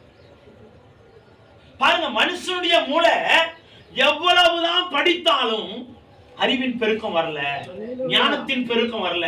ஆனால் ஒரு மனுஷனுக்கு உண்மையான அறிவு எங்க புறப்படுதா? கர்த்தருக்கு பயப்படும் போது. கர்த்தருக்கு பயப்படுதலே ஞானத்தின் ஆரம்பம். அந்த ஆரம்பமே அங்கதான் தொடங்கும். அல்லேலூயா. நல்ல ஞானம் உள்ளவன் கர்த்தருக்கு பயந்தாதான் அந்த ஞானத்தை பெற்றுக்கொள்ள முடியும். நீங்களும் நானும் கர்த்தருக்கு பயப்படும் போது செழிப்பான ஒரு ஆசீர்வாதத்தையும், கர்த்தரை நம்பும் பொழுது செழிப்புள்ள ஒரு வாழ்க்கையும் நம்மால பார்க்க முடியும். அல்லேலூயா. நம்பி விசுவாசம். பெருநெஞ்சக்காரன் நம்ம இருக்கவே கூடாது, அறிவில்லாதவனா இருக்கக்கூடாது, கர்த்தரை நம்புகிறவனா நம்ம இருக்கணும். எல்லாவற்றுக்கும் நம்ம பெருமை பாராட்டுகிறவன், பேராசை கொண்டவர்களா நம்ம இருக்கக்கூடாது. இதெல்லாம் வரணும், இதெல்லாம் வேணும், இதெல்லாம் இருக்கணும், இது வேணும், இன்னும் இன்னும் இன்னும் இன்னும் இன்னும் அவ்வளவும் சேகரிச்சு மனுஷனால சுகமா வாழ முடியல, ஆனாலும் இன்னும் வேணும். மனுஷனுடைய ஆசை இவ்வளவு பெருசு இல்ல, ஆனாலும் கர்த்தர் சொல்றாரு, இது எல்லாம் நீ வெறுத்துரு மகனே, என் மேல நம்பிக்கை, என்ன பற்றுதலா, என்ன நம்பினு நான் உனக்கு ஏற்றதை ஏற்ற காலத்துல நான் கர்த்தரை நம்புகிறவர்கள் தான் செழிக்க முடியும். இன்னைக்கு அநேக பேருடைய வாழ்க்கை, உங்க வாழ்க்கை எங்க வாழ்க்கை பணக்காரனுடைய நம்ம வாழ்க்கை மேல். ஆமாமா, கோடி கோடியா பேங்க்ல வேலை, நம்ம கிட்ட பேங்க் பேலன்ஸ் இருக்கா? ஒண்ணும் கிடையாது. ஆனா நம்ம கிட்ட கோடி ரூபாய் கொடுத்தா வாங்க முடியாத அளவுக்கு சந்தோஷம் இருக்காது. ஐயா வீட்டுக்கு போனா கதவை சாத்தா லைட் ஆஃப் பண்ணா அவ்வளவு அருமையா தூக்கம் வரும். எதுவுமே போட வேணாம், கீழே ஒரு தலைக்காணி மட்டும் போட்டு பத்துக்கிட்டா போதும். தலைக்காணி கூட வேணாம், கையை வச்சு படுத்தாலும் அவ்வளவு நிம்மதியா தூக்கம் வரும். பணக்காரனுக்கு வர சொல்லி பார்க்கலாம், வராது. காரணம் அவன் நம்பிக்கை பணம். உங்க நம்பிக்கை, ஏன் நம்பிக்கை யாரு? பாத்துக்கிட்டே அவர் மேல நம்பிக்கை வச்சு நீ தூங்கி பாரு, நிம்மதியான உரட்ட விடாதுமா, நான் நிம்மதியா தூங்குறேன். இதுதான் உங்க தூக்கம், என் தூக்கம். காரணம் இயேசுவை நம்புகிறதுனாலதான் ஆரோக்கியமான நிம்மதி, சந்தோஷம், சமாதானம். அல்லேலூயா. தொழில் அதிபர் பேசும்போது நான் கேட்டேன், எல்லாமே இருக்கும், எல்லாமே என்கிட்ட சகல சம்பந்தம் இருக்கு, ஒவ்வொரு நாளைக்கு நான் ஒவ்வொரு கார்ல போறேன், ஆனா வீட்டுக்குள்ள நான் வரும்போது சிரிப்புன்ற ஒரு சத்தம் இன்னி வரைக்கும் என் வாழ்க்கையில நான் கேட்கல. ஏன் அப்படின்னு கேட்கும்போது, உள்ள வரும்போது இன்னைக்கு நான் என்ன செய்திருக்கிறேன், நாளைக்கு இந்த காரியம் எப்படி மாறுதலாய் மாறும், எனக்கு ஒரு விதமா யார் நிற்பாங்க, என்ன காரியம் எனக்கு தடைப்படும், எது லாஸ் ஆகும், எது என் கையை விட்டு போகுன்ற பயத்துல நான் வாழ்ந்துட்டேன். பாருங்க, பணம் வச்சுருக்கிறவனை பார்த்து நம்ம சொல்றோம் நிம்மதியா அவனை ஒண்ணு நடுத்தரமா, ஒண்ணு பணக்காரனா இருக்கணும், இல்ல நம்ம அடிக்கடி சொல்ற வார்த்தை நம்ம ஒண்ணு பணக்காரனா இருக்கணும், இல்ல பிச்சைக்காரனா இருக்கணும். நடுத்தர வாழ்க்கை மட்டும் வேணும். ஐயா ஒண்ணு மட்டும் சொல்றேமா, பணக்காரனா இருந்தாலும் நித்திர வராது, பிச்சைக்காரனா இருந்தாலும் நித்திர வராது, நடுத்தரமா இருந்தாலும் நித்திர வராது. இயேசுன்றவர் இருந்தாலும் அல்லேலூயா, இயேசுன்ற ஒரு வார்த்தை இருந்தாலும் நமக்கு நித்திரையே. ஆமா, கர்த்தரை நம்பி நில்லுங்க, உங்க வாழ்க்கை செழிப்பாய். மூன்றாவதாக, கர்த்தரை நம்புகிறவன் நிலைத்திருப்பான். கர்த்தரை நம்புகிறவன் நிலைத்திருப்பான். சங்கீதம் 125:1 வாசிங்க. சங்கீதம் 125:1. கர்த்தரை நம்புகிறவர்கள் என்றென்றைக்கும் அசையாமல் நிலைத்திருக்கும். கர்த்தரை நம்புகிறவர்கள் என்றென்றைக்கும் அசையாமல் நிலைத்திருக்கும். சீயோன் பர்வதத்தை போல் இருப்பார்கள். சீயோன் பர்வதத்தை போல எப்படி இருப்பாங்களா? சீயோன் பர்வதத்தை போல நிலைத்திருப்பார்கள். கர்த்தரை நம்புகிறவர்கள் என்றென்றைக்கும், எப்பவுமே, சதா காலம், இந்த உலகம் முடிவு பரியந்தம், இந்த ஜீவன் இந்த மண்ணை விட்டு போற காலம் மாற்றம் அல்ல, உலக முடிவு பரியந்தம். உலகம் முடியுமா? உலகம் முடியும். நிறைய பேர் சொல்றாங்க உலகம் இப்ப முடிய போகுது, அப்ப முடிய போகுது. எனக்கு எப்ப தெரியுமா கேட்டேமா இந்த வார்த்தை? 2000 கேட்டேன். 2000 உலகம் அப்படியே அழிஞ்சு போயிடும் அப்படின்னு. 2025 வரைக்கும் காத்துக்கிறேன் அழியில. கர்த்தரின் வருகை இந்த பூமியில வராம, ஒரு ஆத்மா கூட ரட்சிக்கப்படாம, மனம் மாறாம, அவரை நம்பாம இருக்கிற வரைக்கும் கர்த்தர் ஒருவர் தான். நிறைய பேர் எவ்வளவு ஞானி சொல்லிட்டான், எவ்வளவு ஜோசியெல்லாம் சொல்லிட்டான், உலகம் அழிஞ்சிட போது, இந்த நாள் உலகம் எப்படியா அழியும்? உண்டாக்குனவர் அவர் சம்பந்தம் இல்லாம இந்த உலகத்தை யாரால் அழிக்க முடியும்? அவர் சித்தம் வேணும். அல்லேலூயா. பாருங்க, வேதம் சொல்லுது, கர்த்தரை நம்புகிறவர்கள் என்றென்றைக்கும் அசையாமல் நிலைத்திருக்கும், சீயோன் பர்வதத்தை போல் இருப்பார்கள். இரண்டாவது, பர்வதங்கள் எருசலேமை சுற்றிலும் இருக்குமா போல் கர்த்தர் இது முதல் என்றென்றைக்கும் தம்முடைய ஜனத்தை சுற்றிலும் இருக்கிறார். ஆமா, எருசலேம் பட்டணத்தை அந்த அந்த மலைகள், அந்த பர்வதங்கள் சுற்றி இருக்குமா? பார்த்தீங்கன்னா எருசலேம் பக்கத்துல பாத்தீங்கன்னா அதை சுற்றி பார்க்கும்போது மிகப்பெரிய உயரமான மலைகளை கர்த்தர் உண்டாக்கி வைத்திருக்கிறார். காரணம் என்ன? அந்த நாட்களில் எதிரிகள் அந்த நாட்டுக்குள்ள வரணும்னா மலை பிரதேசத்தை தாண்டி தான் வர முடியும். அந்த தேசத்தை சுற்றிலும் அந்த மலையை கர்த்தர் பாதுகாப்பா வச்சார். ஏன்னா பசுமையா செழிப்பா இருக்க வேண்டும். மலை எங்க இருக்காங்களா, மலை செழிப்பா வரும், மழை வந்துட்டே இருக்கும், குளிர்ச்சியான சூழ்நிலை, மரங்கள் அவ்வளவு பசுமையா இருக்கிற ஒரு இடம்.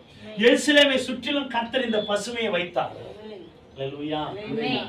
அது போல கர்த்தரை நம்புகிறவருடைய வாழ்க்கை எருசலேமை சுற்றி இருக்கிற அந்த மலைகளை போல, பர்வதங்களை போல எப்பவும் கர்த்தருடைய கிருபை இருக்குமா?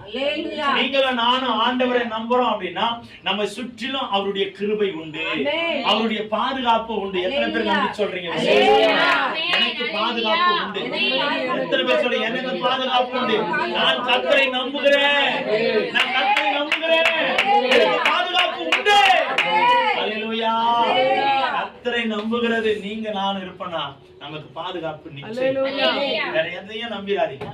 உங்களுக்கு பாதுகாப்பு வேணும் அப்படின்னா அசையாமல் உறுதியா இருக்கணும். சீயோன் பர்வதத்தை போல அசையாமல் உறுதியா இருக்கிறவங்க மாறணும். நீங்களும் நானும் எந்த புயல் வந்தாலும், எந்த காத்தடிச்சாலும், கடலே பந்தளிச்சாலும், எவ்வளவு பெரிய பிரச்சனை வந்தாலும், நான் சொல்றேன் வார்த்தைக்காக இல்ல, உண்மையா இந்த வார்த்தை இருதயத்துல காதுல கேட்கும் போது உங்க இருதயம் பலன் அடையும். அல்லேலூயா. இப்ப கேட்டுட்டு அப்படி போன பிறகு ஏதாவது சொல்லி சொன்ன அப்படியே ஆடி போயிடக்கூடாது. அப்ப நம்ம கேட்டதான் வேஸ்டா போயிடும். கர்த்தருக்குள்ள நம்ம உறுதியா இருக்கணும், கர்த்தரை நம்பி நிக்கணும். எது வந்தாலும் அவரை தாண்டிதான் நமக்கு வரணும். அல்லேலூயா. ஆமா, கர்த்தரை நம்பி நில்லுங்க, உங்க வாழ்க்கை அசையாமல் உறுதியா இருக்கும். சீயோன் பர்வதத்தை போல. அது 3வது வசனத்தை வாசிங்க. நீதிமான்கள் அநியாயத்திற்கு தங்கள் கைகளை நீட்டாதபடிக்கு ஆகாமியத்தின் கொடுங்கோல் நீதிமான்களுடைய சுதந்திரத்தின் மேல் நிலைத்திராது. ஆமா, நீதிமான்கள் அநியாயத்திற்கு தங்களை கைகளை நீட்டாதபடிக்கு. நம்ம ஒரு நாளும் அநியாயத்திற்கு துணை போகவே கூடாது. கர்த்தரை நம்பிட்டோம் அப்படின்னா அதுல மாத்திரம் தான் நம்ம நிலைச்சிருக்கோம். ஐயோ எனக்கு வந்து இந்த இது இல்ல, இந்த காரியம் நடக்கல, கடைசியில் இருக்கிற கடைசி தருணம், கடைசி நிமிஷம் அப்படின்னு சொல்லி ஆண்டவரை புறக்கணித்து மனுஷன் மேலேயோ உலகத்தின் மேலேயோ உலக காரியத்தின் மேலேயோ உன் நம்பிக்கை போகும் என்றால் நம்ம வாழ்க்கை நிர்மூலமாய் போவதற்கு வாய்ப்பு உண்டு. அல்லேலூயா. எந்த நிலையிலும் ஒரே நிலையில நாம் இருக்கணும், ஒரே கோட்டில் இருக்கணும், ஒரே மனிதர்களா இருக்கணும், ஒரே சிந்தையா இருக்கணும். கர்த்தரை நம்பிட்டோம் அப்படின்னா கடைசி வரைக்கும் அந்த நம்பிக்கையில இருந்து நம்ம வழி விலகி போக வேண்டும். அல்லேலூயா. வழி விலகாத ஒரு வாழ்க்கை தான் கிறிஸ்துவ வாழ்க்கை. வழி விலகி போகாத ஒரு வாழ்க்கை தான் கிறிஸ்துவ வாழ்க்கை. எந்த நிலையில் இருந்தாலும் கர்த்தர் இந்த பூமியில நம்மளை கொண்டு வந்தார்னா கடைசி வரைக்கும் அவரை பாதுகாக்க அவர் வல்லமையானவர். அல்லேலூயா. இதெல்லாம் என்ன பாதுகாக்கும் அப்படின்னு நினைக்கிறோம் அப்படின்னா ஒரு நாள் அது எல்லாம் நம்மளை விட்டு போகக்கூடியது. கர்த்தருடைய கிருபை மாத்திரம் தான் கடைசி வரைக்கும் நம்ம கூட வரும். அவரை நம்பி நில்லுங்க, அவர் மேல் பற்றுதலா இருங்க. சொல்றாரு பாருங்க, கர்த்தரை நம்புகிறவர்கள் என்றென்றைக்கும் எந்த நிலையிலும் எந்த நேரத்திலும் அசையாமல் உறுதியா இருப்பார்கள். நீங்களும் நான் அசையவே கூடாது. அந்த ஆமா, இந்த காதுல வாங்கி நம்ம கேட்கிறோம், யாரோ ஒருத்தர் சொல்லும் போது அப்படியே அந்த நம்பிக்கை அவங்க மேல போயிடக்கூடாது. ஒரு மனுஷன் நமக்கு உதவி செய்யணும்னாலும் கர்த்தருடைய அனுகிரகம் வேணும். ஒரு மனுஷன் நமக்கு துணையா இருக்கிறனாலும் கர்த்தருடைய அனுகிரகம் வேணும். நிறைய பேர் நினைக்கிறது இந்த மனுஷனுக்கு உதவி செஞ்சுட்டாங்க, இந்த மனுஷன் கூட இருக்கிறாங்க, கரெக்ட். ஆனால் அந்த மனுஷனை கொடுத்ததே கர்த்தர் ஒருவர். அல்லேலூயா. ஒரு மனுஷ உதவி நமக்கு வேணும்னாலும் கர்த்தருடைய அனுகிரகம் இருந்தாதான் முடியும். கர்த்தருடைய அனுகிரகம் இல்லாம ஒரு மனுஷனுடைய தயவு நமக்கு வர. அந்த தயவை பெற்றுக்கிட்டு நாம மனுஷன் மேல சார்ந்துட கூடாது. கொடுத்தது அவர்தான், அவர் மேல நம்பிக்கையா இருக்கும். எத்தனை பேர் நம்பி விசுவாசம்? ஆமா, நம்ம ஆரம்பமும் அவர்தான், அல்பாவும் அவர்தான், ஆதியும் அவர்தான், துவக்கமும் அவர்தான், எல்லாமே அவர்தாங்க. இந்த நம்பிக்கை உங்களுக்குள்ள இன்னையில இருந்து வருவதாக நம்பிக்கை இன்றையிலிருந்து உங்க இருதயத்தில் கர்த்தரை நம்பி நில்லுங்க. என் வேலை வரணுமா, கர்த்தரை நம்புங்க, தருவர். நான் ஒண்ணு மாத்திரம் சொல்றேன், மனைவிக்கு பாசமாக அடிக்கடி சொல்லுவாங்க, ஆட்சி மாறும் போது இது வரப்போகுது, ஆட்சி மாறுறது நடக்காது, எது வந்தாலும் ஒன்னும் சொல்ல மாட்டாங்க. பெரிய பெரிய அரசியல்வாதியே சொன்னாங்க, இதெல்லாம் நடக்காதுங்க. நான் நம்புறேன், ஏன் ஆண்டவர் நடக்கும். அவர் நடத்தணும்னா எந்த ராஜாக்கள் அவருக்கு முன்னால் எதிர்த்து நிற்க முடியாது. அல்லேலூயா. ராஜாக்களை தள்ளி ராஜாக்களை ஏற்படுத்துகிற அல்லேலூயா. தானியே பிரதானிகள் அநேகர் ராஜாவுக்கு முன்னால நின்னாலும் ராஜாவை நம்பல. உன் போஜனத்துல கூட நான் தீட்டுப்பட விரும்புறேன், உன் போஜனம் கூட என்ன தீட்டுப்படுத்த கூடாது, ஏன்னா நான் அவரை நம்புறேன். அல்லேலூயா. சிங்க கெபியில விழும்போது கூட அந்த சிங்கத்துக்கு ஒரு சத்தியம், சிங்கத்துக்கு ஒரு ஜெபம். அல்லேலூயா. சிங்கம் கூட காது கொடுத்து கேக்குதுங்க, சிங்கம் கூட காது கொடுத்து கேட்டு அவன் பக்கத்துல வந்து அமைதியா படுக்குது. அம்மா இல்ல, அதுக்கு எத்தனை அறிவு? காட்டு கத்தனாலும் நம்ம மக்கள் கேட்க மாட்டேங்கிறாங்க. 5 அறிவு படைத்த சிங்கம் கூட தானியேலின் ஜெபத்திற்கு கீழ்ப்படிந்தது. அல்லேலூயா. காலையில வரைக்கும் தானியேலுக்கு பாதுகாப்பா இருந்துச்சு. எந்த சிங்கம் அவனை இரையாக்க நினைச்சதோ அதே சிங்கம் காலையில வரைக்கும் அந்த கெபியில பாதுகாப்பா இருந்துச்சு. அல்லேலூயா. ஒரு போட்டோவை நான் பார்த்தேன், 5 சிங்கம் சுத்தி படுத்து கிடக்கு, நடுவுல தானியேல் முழங்கால் படிட்டு. அல்லேலூயா. இரையாக போன பட்டவன் அந்த சிங்கமே அவங்களுக்கு பாதுகாப்பா நிற்குது. எவ்வளவு பெரிய ஆச்சரியம். கர்த்தரை நம்பி நிக்கிறோம் அப்படின்னா, தானியேல் அந்த சிங்கங்கெபில போனதுக்கு அப்புறம் கூட நேபுகாத்நேச்சரே என்னை காப்பாத்துங்கன்னு கூச்சல் இடல. தரியு ராஜாவே என்னை காப்பாத்து கூச்சல் இடல. யாராவது என்ன காப்பாத்துங்களேன்னு கூச்சல் இடல. அவன் அமைதியா உள்ள போனான், முழங்கால் போட்டான், அவன் ஜெபத்தை ஸ்டார்ட் பண்ணி முழங்கால் போட்டு நின்ன உடனே அவன் ஜெபத்தின் வல்லமை சிங்கங்களின் மேல இறங்குச்சு. அந்த பசியாய் தூண்டின அந்த பசி பைய கூட கர்த்தர் அடைச்சார். என் கர்த்தருடைய வல்லமை மிக பெருசு.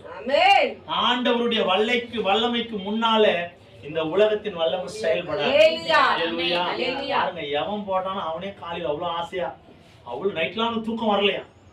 அவன் இருதயம் தானியேலை காப்பாத்த நினைச்சாலும் நைட்டெல்லாம் தூங்கல. அவன் தூங்க விட்டாலும் கடைசியில வந்து அவனுடைய விசுவாசத்தை நான் பாராட்டுறேன்.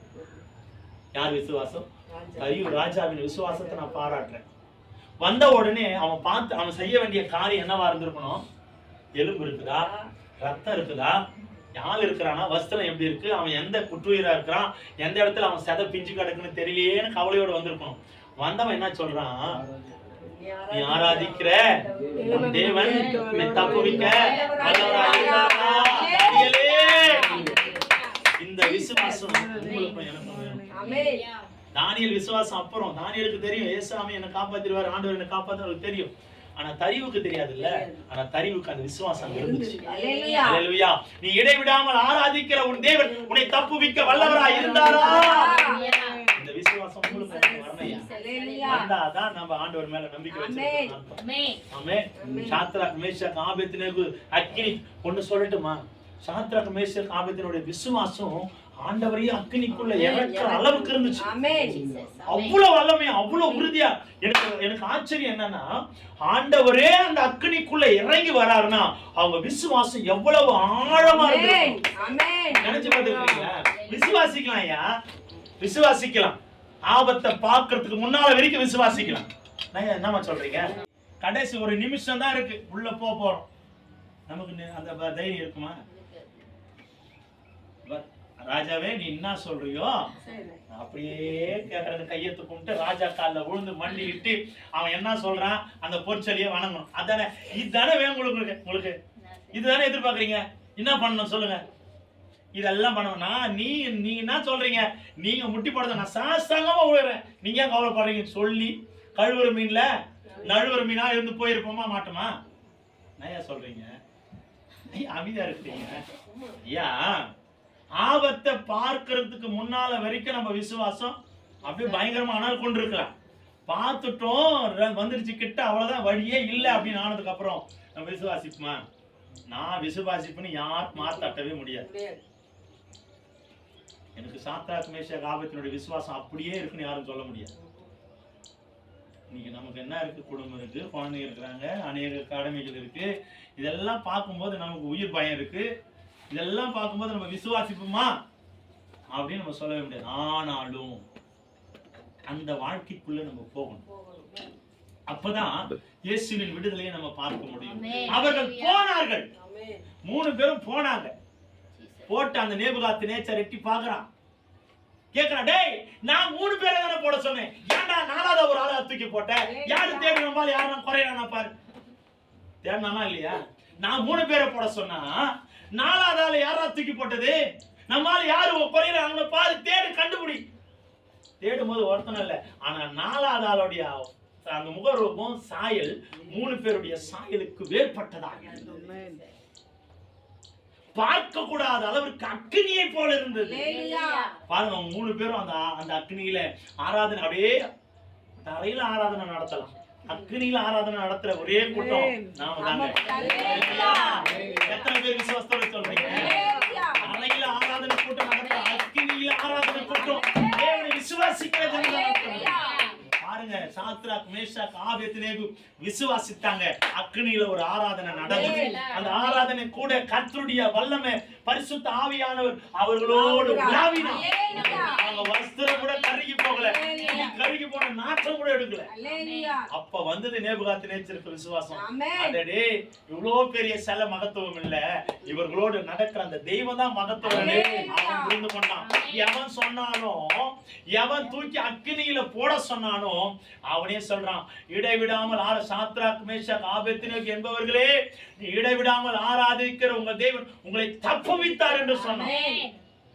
எவன் இந்த நகரத்துல ஒருத்தர் கூட இந்த வார்த்தையில இயேசு என்ற வார்த்தை வரக்கூடாதுன்னு சொன்னானோ அவனே சொல்றான், உன்னதமான கர்த்தர் ஒருவரே கர்த்தர்.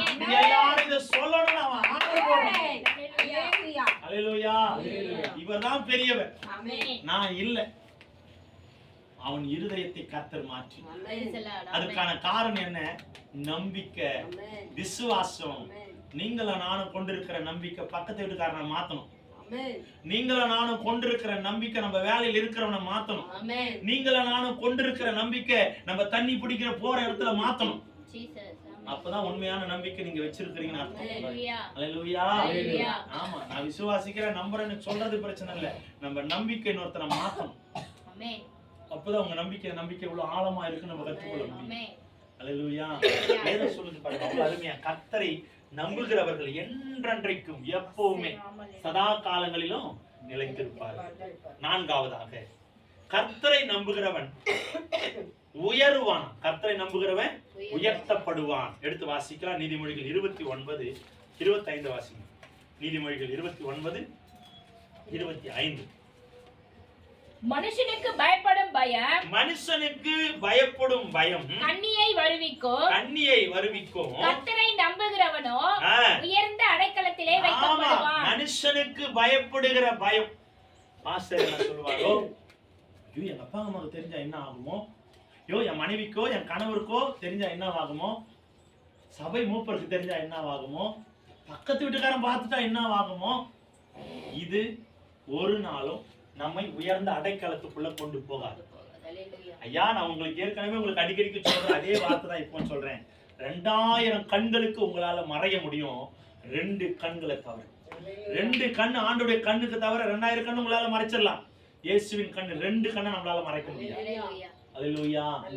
யார் பார்க்கறாங்களோ பார்க்கலையோ இல்ல, என்னை பார்க்கிறவர் என்னை காண்கிறவர். ஆமென். ஆகார் சொல்றால, ஹாயிரேயு என்னை காண்கிறது. ஆகார் அழுத போது அந்த இடத்துல ஒரு ஆள் நடமாட்டம் கிடையாது. உறவுகள் இல்ல, சேர்த்து கொண்டவன் இல்ல, நான் உன் கூடவே இருப்பேன்னு சொன்னவங்க இல்ல. இருக்கிறது 2 பேர் தான், பிள்ளையும் ஆகாரம் மட்டும்தான். வனாந்தரத்துல வேற என்ன இருக்கும்? தண்ணீர் இல்லாத ஒரு இடம், ஆள் உதவிக்கு வராத ஒரு இடம், ஆள் புழங்காத ஒரு இடம். இப்படிப்பட்ட இடத்துல ஆகாரும் தன்னுடைய பிள்ளை இஸ்மவேலும் மாட்டிக்கொண்டாங்க. ஆகார் கண்ணீரோட கதறி அழுகிறா. நினைச்சிருந்தா அவ ஓன்னு ஒப்பாரி வச்சிருக்கலாம். நீங்களும் நானும் தான் என்ன பண்ணிருப்போம்? ஜபம் வரும், ஐயோ ஐயோ என் வாழ்க்கை இப்படி போச்சே, என்ன ராகம் தெரியுமோ அதுல எல்லாம் நம்ம ஒப்பாரி வச்சிருக்கோம். ஆமா தானே? அங்கேயே இருந்திருக்கலாம் போல இருக்குது. என் அறிவு என் மூளை எங்கப்பா இதெல்லாம். ஆகார் வனாந்தரத்துல இருக்கும் போது மனுஷனை தேடல. ஆபிரகாமே நாசம் பண்ணிட்டியப்பான்னு சொல்லல, அங்கேயே இருந்திருப்பேன், என்னை ஏங்க கூட்டிட்டு வந்து சொல்லல. ஆகார் அழுத போது அவள் விண்ணப்பம் எல்லாம் கர்த்தரை நோக்கி இருந்தது. ஆண்டவரே, என் பிள்ளை சாகுறத நான் பார்க்க மாட்டேன். பிள்ளைய தூர கல் எரிகிற தூரத்துல வச்சுட்டு அழறா ஆண்டவருக்கு முன்னால். பாருங்க, பிள்ளையின் சத்தத்தையும் ஆகாரின் அழுகுரலையும் கேட்டவர் இறங்கி வந்தார். அல்லேலூயா. உடனே ஒரு பேர் வைக்கிறார், என்னை காண்கிற தேவனே நான் கண்டேன்னு சொல்லி லகாயு ரேயு என்ன அந்த இடத்துக்கு பெயர் சுட்டுகிறார். நம்மை பார்க்கிற ஒரே தேவன் ஆண்டவர் தான். நீங்க கூப்பிட்ட குரலுக்கு ஓடி வருகிற தேவன் ஒரே ஒருவர் ஆண்டவர். ஆண்டவரை தவிர வேற யாரும் வர முடியாது. ஆண்டவரை தவிர வேற யாரும் வர முடியாது. ஆண்டவரை கூட கற்றுக்கொள்ளுங்க, ஆண்டவரை நம்ப கற்றுக்கொள்ளுங்க, ஆண்டவர் மேல நம்பிக்கை வைக்க கற்றுக்கொள்ளுங்க, ஆண்டவரை தேட கற்றுக்கொள்ளுங்க. ஆண்டவரை தன்னுடைய நம்பிக்கையாய் வைக்கிற மனுஷன் தான் பாக்கியவனா இருக்க முடியும். அல்லேலூயா. சொல்லுங்க பாருங்க, மனுஷன் மேல் நம்பிக்கை வைத்து மனுஷனுக்கு பயப்படும் பயம் கண்ணியை வரவிக்கும். கர்த்தரை நம்புகிறவனோ நமக்கு கண்ணி எங்க இருக்கு தெரியுமா? முதல் ஆபத்து எங்க இருக்கு தெரியுமா? முதல் பிரச்சனை எங்க தெரியுமா? வீட்டுலன்னு சொல்லாதீங்க, மனுஷன் வீட்டுல மட்டுமா மனுஷன் இருக்கிறான். நம்ம போற இடத்துல எல்லாத்துலயும் மனுஷன். இவங்க என்ன காப்பாத்து, இவங்க என்ன கை தூக்கி விட்டுருவாங்க. பாஸ்டர் நான் நம்புறேன், இவங்க என்ன தூக்கி விட்டுருவாங்க. நீ இருப்பியா இல்லையோ, அவன் இருப்பானான்னு தெரியாது. யாரை நம்பினாலும் அது நிலையானது அல்ல. இந்த வேதம் சொல்லுது, மனுஷனுக்கு பயப்படும் பயம் என்ன வரவிக்குமா? கண்ணினா என்ன? பிரச்சனை, போராட்டம், நெருக்கம், உபத்திரவம் நிறைய பேர் இருக்கு. யார நம்பினா நம்புவீங்களா? இனிமேல பக்கத்துல இருக்கிறவங்க கூட நம்பாதீங்க. பக்கத்துல இருக்கிறவங்க தோளோடு தோள் கொடுப்பான். தோழன்றது அந்த காலம். இன்னைக்கு அந்த தோழன் தான் சைலண்டா தூக்கி போய் கதையை முடிச்சு கூட்டு வந்துடுறான். நம்ம சொல்றீங்க. இன்னைக்கு நான் ஒரு காரியத்தை நல்லா உணர்ந்துக்கிட்டது என்னன்னா, மிருகம் எல்லாம் மனுஷனா மாறிடுச்சு, மனுஷன் எல்லாம் மிருகம் மாறிடுச்சு. யாரெல்லாம் நம்ம நம்பி நிக்கிறோமோ அவங்க தான் நமக்கு விரோதமா போய் பேசுறது. ஒரு காரியத்தை பார்த்தேன், ஒரு தெரிந்த ஒரு சகோதரி நிறைய காரியத்தை எனக்கு விரோதமா சொன்னாங்க, பேசினாங்க. சரி, ஓகே, அது நடந்தது ஒரு 2 வருஷம் ஆயிடுச்சு. நான் அந்த அம்மா கிட்டே போய் சொல்றது, இப்படியெல்லாம் ஆண்டவர் ஒருவர் இருக்கிறாருமா, கத்த நியாயத்திருப்பார், இப்படியெல்லாம் சொல்ற மனுஷன் பரவாயில்ல, கத்த நடத்திட்டோம் அப்படின்னு. கடைசியில தெரியுது, ஐயா இவ்வளோ தொலைவு சொன்னீங்களே ஒரு அம்மா கிட்ட, அந்த அம்மா தான் ஐயா எல்லாத்தையும் சொன்னாங்க.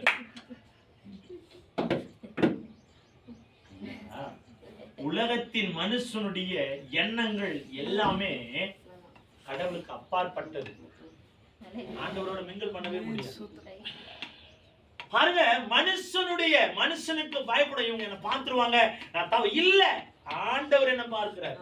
மனுஷன் முகத்தை மாத்திரம் தான் பார்த்து, நல்லா இருக்கிறாங்க, நல்லா பொட்டு வச்சுக்கிறாங்க, போய் நல்லவங்களா தான் இருக்கும். எப்படி இருப்பாங்க, லட்சுமி கலாட்சி அப்படியே முகத்துல தாண்டம் ஆகுதுன்னு அந்த அக்கா தான் எல்லா வேலையும் பார்க்கும். அந்த அக்கா தான் எல்லா வேலையும் பார்க்கும்.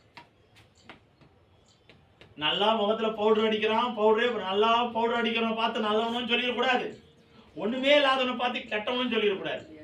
இருக்கிற மாதிரியே இருந்துட்டு போயிருக்கு. இந்த உலகத்துல எப்படி வந்தோமோ அப்படியே போயிடணும்.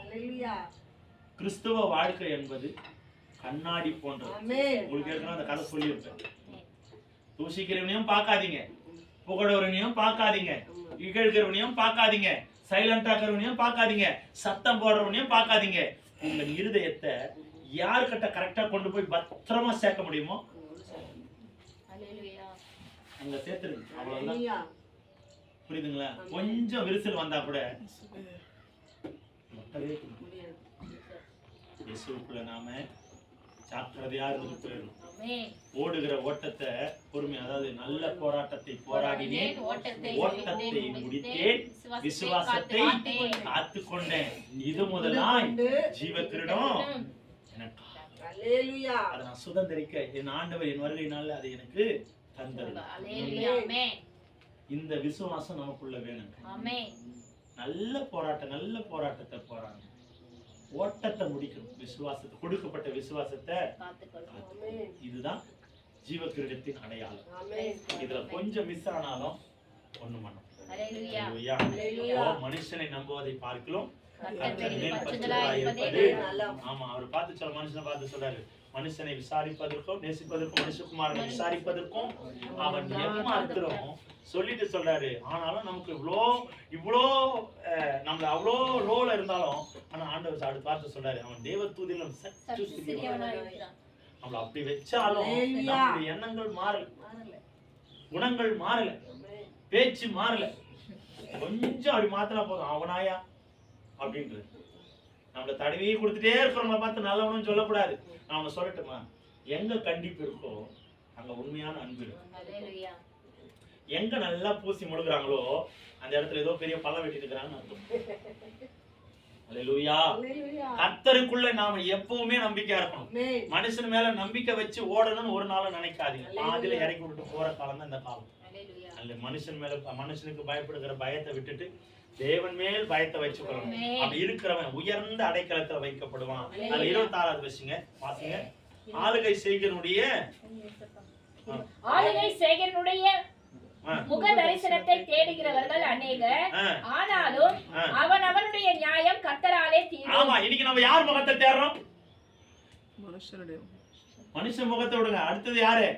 பெரிய போஸ்டிங்ல பணியில இருக்காங்களா? கவுன்சிலரா இருக்கிறாரா? எம்எல்ஏ இருக்கிறாரா? இவங்க கிட்ட போனா தான் உதவி கிடைக்கும். இவங்க கிட்ட போனா தான், அது யாருக்கு போனா தான் உதவி யாருக்கு கிடைக்கும்? ஆண்டவரை நம்பாதவங்களுக்கு, ஆண்டவரை மாத்திரம் நம்புறவங்களுக்கு போகாமலே உதவி தேடி வரும். ஆமா, இந்த வார்த்தைக்கு அர்த்தம் பாருங்க. ஆளுகை செய்கனுடைய தரிசனத்தை தேடுகிறவர்கள் அநேகர். நிறைய பேர் இன்னைக்கு யாரெல்லாம் பதவியில் இருக்கிறாங்களோ, பட்டத்தில் இருக்கிறாங்களோ, பெரிய போஸ்டிங்ல இருக்கிறாங்களோ, அவங்க முகத்தை தான் இன்னைக்கு தேடுறோம். இவங்க உதவி செய்வாங்களா, இவங்க உதவி செய்வாங்களா, இவங்க உதவி செய்வாங்க. அப்படி போனாலும் சொந்தமா இருந்தாலும் உதவி செய்ய மாட்டாங்க. அப்படியே பிளேட்டை மாத்திராங்கன்னா சொல்றாங்க, எனக்கும் அந்த டிபார்ட்மெண்ட்டுக்கும் அந்த டிபார்ட்மெண்ட்டுக்கும் சம்பந்தமே இல்லைன்னுறாங்க.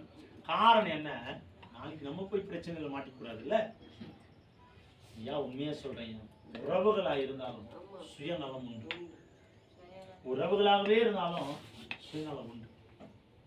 ஆனால் ஆண்டவர் பாருங்க, இந்த வேதவசனத்துல கடைசி வார்த்தை சொல்லுது பாருங்க, நியாயம் அவனவனுடைய நியாயம் கர்த்தராலே தீரும். அவனவனுடைய நியாயம் கர்த்தராலே தீரும். நம்ம கர்த்தரை நம்பினாதான் நமக்கு ஒரு நியாயத்தை, நியாயம் கிடைக்கும், நீதி கிடைக்கும். கர்த்தரை நம்புங்க. எந்த ஒரு மனுஷனை நம்பி நிக்காதீங்க. தயவு செய்து சொல்றேன், கர்த்தரை நம்புங்க. அல்லேலூயா. அடுத்தபடியாக 5வது, கர்த்தரை நம்புகிறவன் பாதுகாப்பா இருப்பான். யார நம்பினா? ஆமா, சங்கீதம் 121:1 வாசிங்க. சங்கீதம் 121:1. எனக்கு ஒத்தாசை வரும் பர்வதங்களுக்கு நேராக என் கண்களை ஏறெடுக்கிறேன். அல்லேலூயா. கர்த்தரை நோக்கி பார்க்கும்போதுதான் நமக்கு என்ன வரும்? பாதுகாப்பு வரும். அடுத்தது 2வது வாசிங்க. வானத்தையும் பூமியையும் உண்டாக்கின கர்த்தரிடத்திலிருந்து எனக்கு ஒத்தாசை. ஆமா, யாரு கிட்ட உதவி வரும்? ஆண்டவர் கிட்ட தான் உதவி வரும். ஆண்டவர் கிட்ட தான் நன்மை வரும். ஆண்டவரை தேடுறதுனால தான் வெளிச்சம் வரும். அல்லேலூயா. அல்லேலூயா. மனுஷன் தேடுகிறதுனாலயோ உலகத்தை தேடுகிறதுனாலயோ நமக்கு ஒத்தாசை வராது, பாதுகாப்பு வராது. அல்லேலூயா. 3வது சொல்றாரு பாருங்க, உன் காலை தள்ளாட ஒட்டார். உன் காலை எந்த இடத்துல தள்ளாடாதபடி, பிசுங்காதபடி, தடை மாறாதபடி அவர் காப்பார். உன்னை காக்கிறவர் உறங்கார். காக்கிறவர் உறங்கார். அல்லேலூயா. நம்மை பாதுகாக்கிறவரு தூங்குவதும் இல்ல, உறங்குவதும் இல்ல. அவர் கண்ணிமை மூடுறது கூட வழி இல்லை. அவ்வளோ நம்மை கண்ணும் கருத்துமா பாதுகாக்கிறார். சொல்றார் ஒரு வார்த்தை, உன்னை தொடுகிறவன் முக்கியமானது எது? ஏதாவது ஒண்ணு அவ்வளவு போசா வந்தா கூட அந்த இமைக்கு தெரியும், நான் உன் கூட இருக்கிறேன்.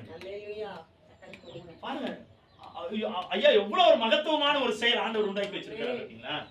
எவ்வளவு போசா வந்தாலும் அதோட வேகத்தை விட இந்த கண் இமையின் வேகம் ரொம்ப பவர்ஃபுல்லானது.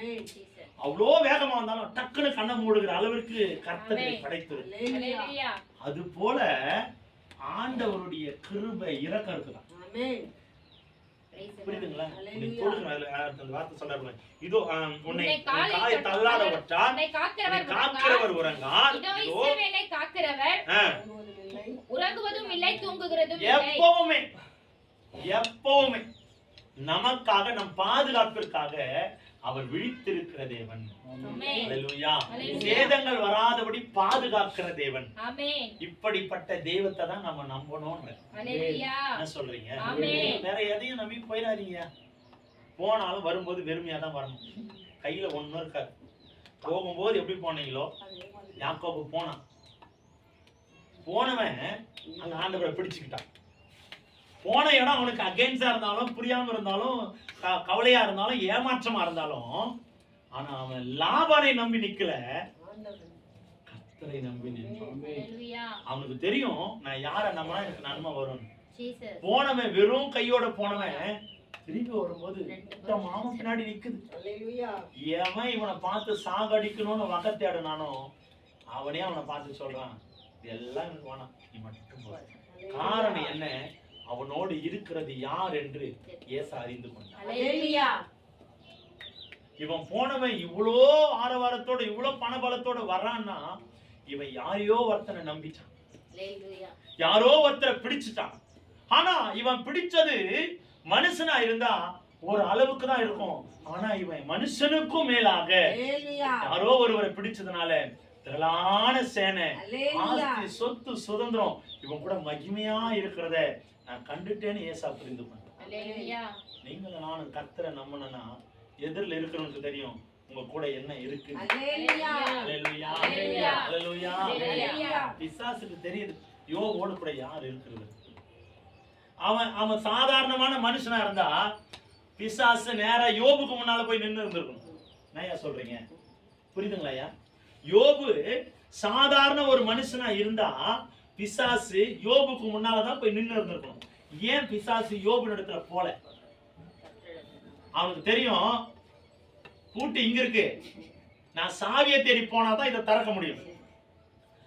அவன் பூட்டு திறந்திருக்குன்னு அவன் நினைச்சான். ஆனா பூட்டிட்டு சாவி எங்க இருக்குன்னு அவன் கண்டுபிடிச்சிட்டான். சாவி எங்க இருக்கோ அங்க போறான். இந்த சாவி நீங்க கொடுத்தீங்கன்னா அதை நான் ஈஸியா திறந்துடுவேன். நீ தொற, எதை ஒன்னாலும் எடுத்துக்க, ஆனா அவன் ஜீவனை கூட உன்னால தொடக்கூடாது. ஜீவனை மட்டும் எதை உன்னால பண்ணிக்க. அவன் ஆண்டவர் அனுமதிச்சதற்கும் இவன் கேட்டதற்கும் ஒரே ஒரு வித்தியாசம் தான். இவன் சொல்றான் அவன் உன்னை விடணும், இவர் சொல்றாரு அவன் என்ன விட மாட்டான். ரெண்டு பேருக்குள்ள ஒரே ஒரு விஷயம் தான், இவன் விடணும், இவர் சொல்றாரு அவன் விட மாட்டான். நீ என்ன வேணாலும் பண்ணிக்க, கடைசி முடிவு பரியந்தம், முடிவு பரியந்தம் நிமிஷம் வரைக்கும் நினைச்சிருந்தான் பாரு. கடைசியா ஒரே ஒரு வார்த்தை சொல்லி தன் மனைவியின் வாய் அடைச்சான். பைத்தியக்காரி மாதிரி பேசாத, கர்த்தரிடத்தில் நன்மை பெற்றனா தீமையை பெறனா, வா கர்த்தர் கொடுத்தார், கர்த்தர் எடுத்தார், கர்த்தர் ஹல்லேலூயா. விட்டுறமா, கர்த்தர் நடத்துவார். இன்னைக்கு நான் சொல்றேன் பாருங்க, கர்த்தர் நடத்துவார். ஆமென். இதுக்கு முன்னால உங்க ஆளுக்கு சம்பாதிச்சிருக்கலாம், நீ கர்த்தர் கொடுக்கும்போது தெரியும் அதோட மகத்துவம். ஹல்லேலூயா. அடுத்த வார்த்தை வாசிங்க. கர்த்தர் உன்னை காக்கிறவர், கர்த்தர் உன்னை காக்கிறவர், கர்த்தர் உன் வலது பக்கத்திலே உனக்கு நிழலாய் இருக்கிறார். நம்ம பாதுகாப்பின் சங்கீதம் எது? 191 மாத்திரம் கிடையாது. கர்த்தர் உன்னை காக்கிறவர், உன் வலது பக்கத்திலே கர்த்தர் உனக்கு வலது பக்கத்திலே உனக்கு நிழலாய் இருக்கிறார். எப்பவுமே நம்ம நிழல் எப்படியெல்லாம் நம்ம கூட இருக்குதோ அதை காற்றிலும் மேலாய் நம்ம கூட இருக்கிற தேவன் ஆவியானவர். ஆறாவது, பகலிலே வெயிலாகிலும் இரவிலே நிலவாகிலும் உன்னை சேதப்படுத்துவது இல்லை. ஆமா, எது வந்தாலும் உன்னை சேதப்படுத்தாது. காரணம் என்ன? அவர் உங்க பாதுகாப்பா இருக்கிறார். ஹல்லேலூயா. அவர் உங்க கேடகமா இருக்கிறார், அவர் உங்க துர்கமா இருக்கிறார். ரட்சண கொம்பாய் உயர்ந்த அடைக்கலமாய் அவர் நம்மோடு கூட இருக்கும்போது சேதப்பட அவர் விடுவார். ஏழாவது வார்த்தை வாசிங்க. கர்த்தர் உன்னை எல்லா தீங்கிற்கும் விலக்கி காப்பார், அவர் உன் ஆத்துமாவை காப்பார். எல்லா தீங்குக்கும் எல்லா நாச மோசங்களுக்கும் உங்களை விலக்கி பாதுகாக்கிற ஒரே கர்த்தர் ஆண்டவர். பாதுகாப்பார். கடைசி வசனம். கர்த்தர் உன் போக்கையும் உன் வரத்தையும் இது முதற்கொண்டு என்றென்றைக்கும் இன்னிலிருந்து ஒரு தீர்மானம் பாருங்க. இது வாக்குத்தத்தம் அல்ல, தீர்க்கதரிசனம் அல்ல, இது இன்றைக்கு கர்த்தர் இந்த மாதம் கொடுக்கிற மகத்துவமான ஹல்லேலூயா. இனி நீங்க போக்கையும் வரத்தையும் இனி முதற்கொண்டு என்றென்றைக்கும் இன்னிலிருந்து உங்க ஆசீர்வாதம் பாதுகாப்பு தொடங்கும். ஹல்லேலூயா. இன்னிலிருந்து உங்க பாதுகாப்பு தொடங்குது. என்றென்றைக்கும் கர்த்தர் உங்களை பாதுகாப்பு. ஒரு சேதமும் அணுகாது, ஒரு தீங்கும் வராது, எந்த போராட்டம் வராது. எது வந்தாலும் கர்த்தர் உங்களை பாதுகாக்க. ஹல்லேலூயா. இன்றிலிருந்து கர்த்தருடைய யுத்தம் உங்களுக்காக தொடங்குது. உங்களுக்கு விரோதமாக எழும்புகிற சத்துருவை ஹல்லேலூயா. இன்னிலிருந்து கர்த்தருடைய பாதுகாப்புக்குள்ள நீங்களும் நானும் இருக்க போறோம். பயப்படாதீங்க, எந்த சேதமும் அணுகிடுமோன்னு பயப்படாதீங்க. அவர் பாதுகாக்க வல்லமையா. ஹல்லேலூயா. தொடர்ந்து ஜெபிங்க, கர்த்தருடைய சமூகத்துல ஒப்பு கொடுங்க. கேட்ட வார்த்தையின்படி கர்த்தரை நம்புகிறவருடைய வாழ்க்கை எப்படி இருக்கும்? முதலாவது பாக்கியவானா இருப்பாங்க, இரண்டாவது கர்த்தரை நம்புகிறவர் செழிப்பா இருப்பான், மூன்றாவது கர்த்தரை நம்புகிறவன் என்றென்றைக்கும் நிலைத்திருப்பான், நான்காவது கர்த்தரை நம்புகிறவன் உயர்த்தப்படுவான், அஞ்சாவது கர்த்தரை நம்புகிறவன் பாதுகாக்கப்படுவான். நீங்களும் நானும் இந்த வார்த்தையில் எப்பவுமே நம்ம நிலைத்திருக்க போகிறோம். கர்த்தர் இப்படியாய் நம்மை பாதுகாக்க உயர்த்த வல்லமையான தேவனா இருக்கிறார். தொடர்ந்து ஜெபிங்க, கர்த்தரை நம்புங்க, கர்த்தரை மாத்திரம் நம்புங்க. ஹல்லேலூயா. கர்த்தரை ஆசீர்வதிப்பார்.